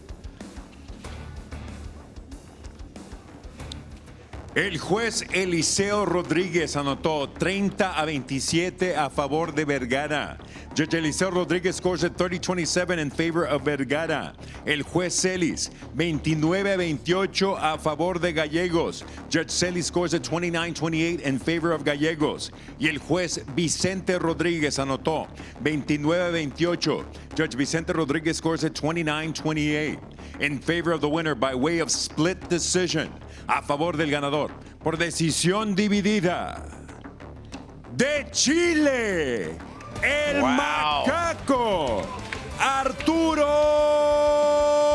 Vergara. Vergara won the first one 30-27 when it was announced that the second one went 29-28. He had this puzzled look, and I was there's nothing puzzling about it. No, it was clear. This was Anyone very could see close. that. Yeah, and I could have easily heard Gallegos' name announced at the third one too. Yeah, but it was the takedowns. It was the takedowns that Vergara did in that third round. Yeah, that did something.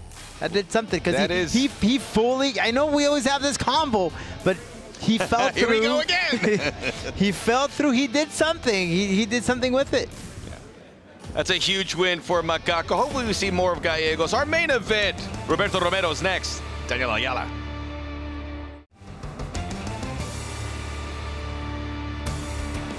One more fight to go here from Miami. It is the main event.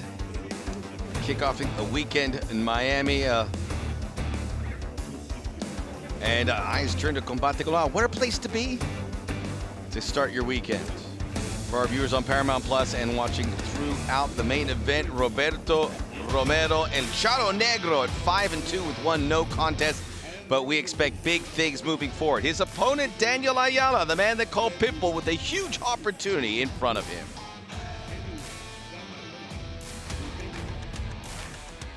Lo más valioso que me ha dado de las artes marciales mixtas es la oportunidad de conocer personas, lugares, conocerme a mí mismo y esa confianza que también te da. Para mí, representar a México significa demostrar la fortaleza y la valentía de los mexicanos. Mi estilo de pelea lo describiría completo, tanto en piso como en strike. Pueden esperar una persona arrojada que va a ir siempre para adelante. Me imagino que al principio de la pelea vamos a intercambiar un poco, él va a tratar de mantener su distancia, yo voy a tratar de cerrarla. Le voy a tratar de poner un infierno enfrente y espero que se mantenga a la altura.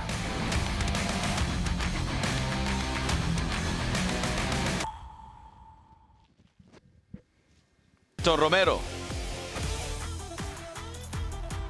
Yo peleo por representar a mi familia, es representar mi nombre, mi país. Es el deporte que a mí me ha gustado siempre y pues le debo todo lo que tengo ahora.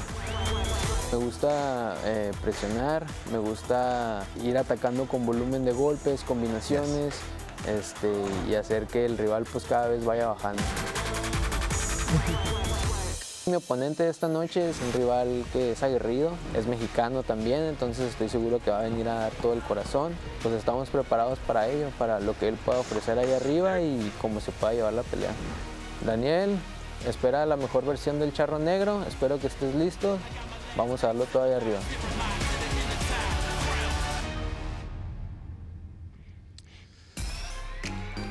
Roberto Romero, El Charro Negro from Chihuahua, the great entertainer of Combate Global. Winner with Zedekiah Montañez of the Fight of the Year in 2021. Perhaps the front runner for Fight of the Year after his victory of Ivan Tena in 2022. Decorated in the amateur ranks, but we've seen this guy. It is hard not to say that the best of Roberto Romero lies ahead. Keeps getting better. Better and better all the time. He trains with a top-notch camp with Team Oyama. There you see Colin Oyama, the coach. Trains world champions like Carlos Esparza.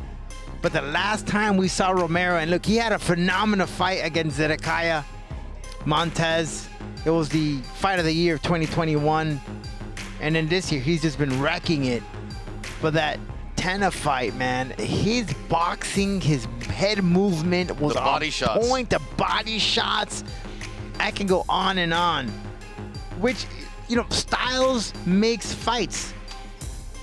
If you look at Ayala, you look at his record, and you look at his resume, right? On paper, it might tell you a different story, but when you put these two and they have that background in boxing, you might be in for a surprise. I thought Ivan Tena, and he still might be, could be the guy that would be the best in this weight division. He was undefeated, didn't give enough credit. I didn't give enough credit to Roberto Romero. He came out and he took that fight against Tena, who was the favorite and was unbeaten. And then all of a sudden, Romero's getting these main event fights. So, back-to-back main events for Romero. He can't put his guard down. No. He went from the underdog. He is the clear-cut favorite tonight. Again, just 22 years of age, almost twice the age is Ayala. 5-inch height advantage, 2-inch reach. Romero did come up at 146. This is a fight that is going to be for a top spot in the top 10 rankings for Charro Negro. It is at the featherweight, so Ayala came in way under at 140 pounds. We're ready for the main event, so is Lupe Contreras. Este es el evento estelar de esta noche. This is the main event. Un duelo mexicano, 3 vueltas, división peso pluma. 3 rounds, a Mexican shootout in the featherweight division. Los jueces son, the judges are Michael Tate, Ricardo Celis y Vicente Rodríguez. Y ahora, damas y caballeros, llegó el momento de un combate global. Presentando la esquina azul, vestido de azul, presenting the blue corner, wearing blue. Sobre la báscula, marcó un peso oficial de 140 libras. On the scale, he registered an official weight of 140 pounds. En su sexto combate dentro de la jaula, con 3 victorias y 2 derrotas. He enters la jaula for the 6th time as a pro, with 3 victories against 2 losses. De la capital azteca, la Ciudad de México, Danielle Pitbull Ayala. Su oponente en la esquina roja, his opponent in the red corner, wearing white, vestido de blanco. Su peso oficial, 146 libras, is the official weight, 146 pounds. En su noveno combate a nivel profesional, con 5 victorias, 2 derrotas y un empate. He enters la jaula for the 9th time as a pro, with 5 victories against 2 losses and 1 bout even. Representando a Chihuahua, México, el Charro Negro, Roberto Romero Hernández. El referee, Alana Vélez. Alana Vélez the third inside La Jaula. Obey my commands at all times. Protect yourself at all times. If you want to touch him up, go ahead. Come out, fight. Judge. Judge. Judge. What does Danielle Ayala have in store? Roberto Romero, his 5th fight for Combate. He is 3-0-1. The one being the no contest. Romero in whites, heavy hands. Yeah, you're gonna see right from the start, Romero's a quick fighter, aggressive right from the start. Ayala. Good jabs. Yeah, Ayala, you could tell he's kind of backpedaling a bit. Let's keep that chin down. That's good boxing. Typical in boxing, the clinch, yep. What was a tie clinch there for Romero, gets that first knee in. Not bad from Ayala. No, he's throwing in those punches, especially in that pocket. But Romero, beautiful left jab. Yeah, just 1-1. Great shot to the body. Oh, look at that power. I know, he look at him, but he is strong, and those hands can do damage. We saw how he just tenderized Tena and internally beat him down with body shot after body shot. Look at Romero's facial expression, man. So confident, just picking and choosing where he's gonna. Again, good from Ayala. Nah, he's definitely stepping in the game there. Look at that tie clinch, and you can just see Romero looks so much bigger than Ayala. Stronger. I mean, again, Ayala had 145 pounds to make. He came in at 140.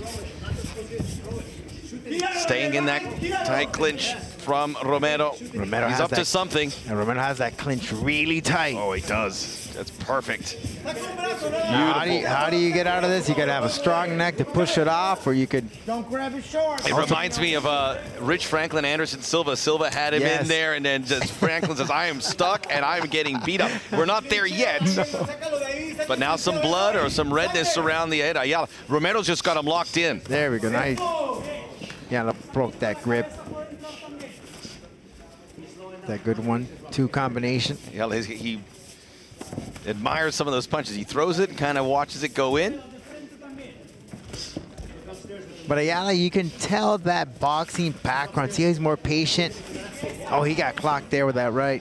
We talked about how good Romero looked against Tena. That did go the distance and was a split decision. Right, but you got to remember, Max, that sure, Ivan Tena, different caliber of a fighter, but Romero doesn't want to be too aggressive because, again, anyone can have a bad day in the office and you can leave yourself open there for any vulnerabilities. Romero knows he has to get this fight. He was asked about what would you like next. He goes, there's some good fighters in the category. Midsection, this may be it, Max. Ayala. I don't think he's coming out of this one. He gets into the guard, though. When I see some of that ground game, Ayala did say that he does have some good stuff in that jiu-jitsu. He has an orange belt in luta libre, which is a combination there of catch wrestling and jiu-jitsu.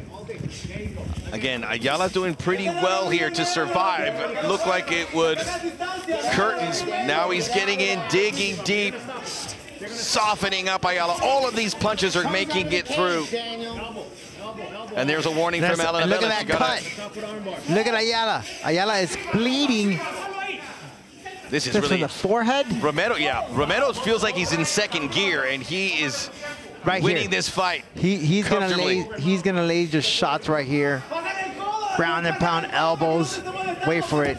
Any second now. He's just positioning himself. Just so technically good, Romero. Look at that pool. And that is how good of a fighter he is. Again, he could have just, look at that, just drenched around, man. Oof. Big deposits of blood all around, and just happened with the guard, when he was in the guard, unloading with those elbows, and they're still dropping. That's a lot of blood. Holy cow, a lot, yeah. Under a minute to go, so Ayala's made it this far. You can see they're saying they're going to stop it, and Romero taking his time. You got to like that. That is a veteran move. That's what I was going to tell you. See, this clearly he felt very confident. He was like, look, on paper, I should take this fight and finish it off in 10-3 seconds. But let me test myself. What else can I do? Now he's going for the finish. Look at that. That's it. Bellis has stopped it. That's it. Ayala in a bad way. Let's see how he revolves. But Romero didn't have to flex his muscles too much. And look at Ayala. He looks like old school Dusty Rhodes right now. Although that was or Ric Flair. Without the use of a blade, I'm afraid. Are we going to throw wrestling names? But look at that. Terry Funk Jr. By the way. Oh, the blood pouring. That's Terry Funk right there. Yeah. Speed of Terry Funk. R.I.P. to Antonio Inoki. Alan Abellas almost stopped it where he said, like, I've seen enough blood. This is insane. Cruise control victory for El Charro Negro, Roberto Romero.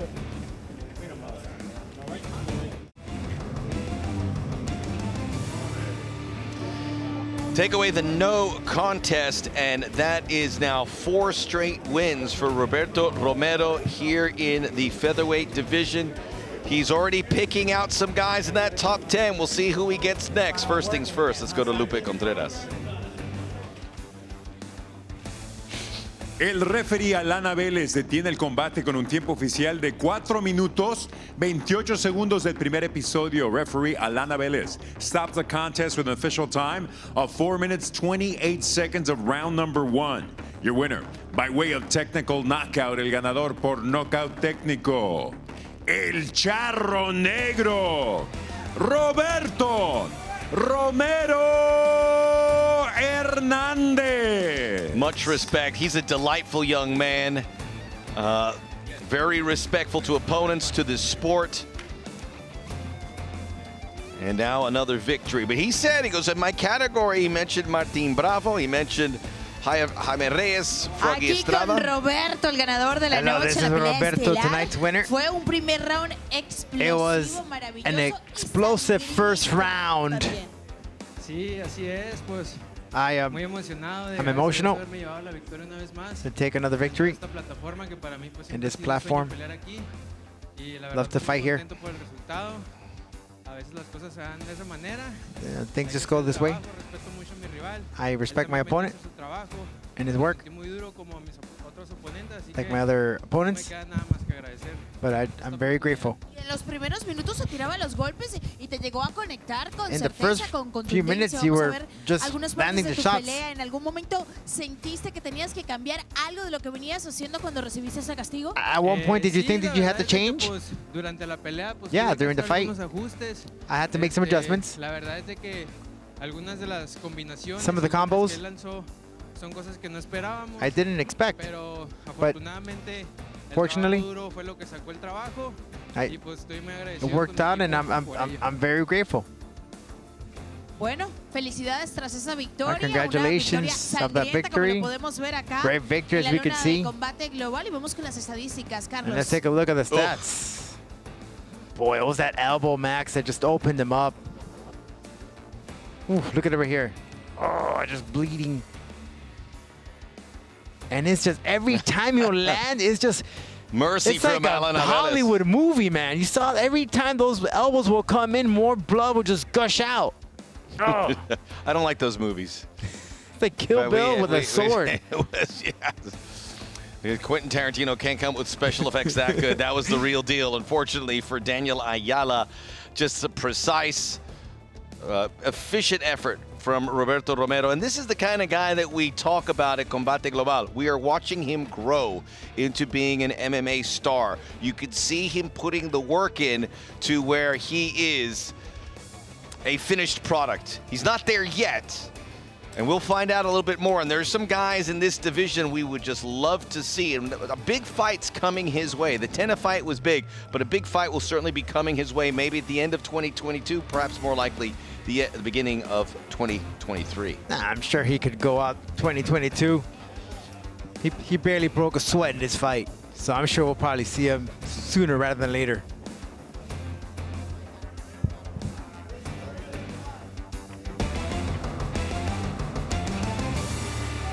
Next week, circle your calendar if you haven't already. A bantamweight title fight. We're going to have more title fights in the future. We don't have a lot of them now, so cherish them, enjoy them, and this one's going to be good. David Martinez, Axel Osuna for the strap at 135. Super Clásico, parte 2, part 2. Much more combate coming your way. Más efectiva y ha sido la que más ataca. Buen derribo ahí por parte de Tyler. El Charro Osuna. Por parte del mexicano. Abriendo el embate con la derecha en figura cruzada y David. No veas que próximo. Conectar. Se acabó. Tenemos campeón. Impresionante lo que acaba de pasar. Your main event next Friday. Make sure you join us here on Paramount Plus. We are out of time. Caroline Gallardo, Arturo Vergara, and yes, Roberto Romero victorious. On behalf of everyone who produces our show here, led by Pablo Morales, Rodolfo Roman, my name is Max Bretos. Until next time, Plácido Domingo!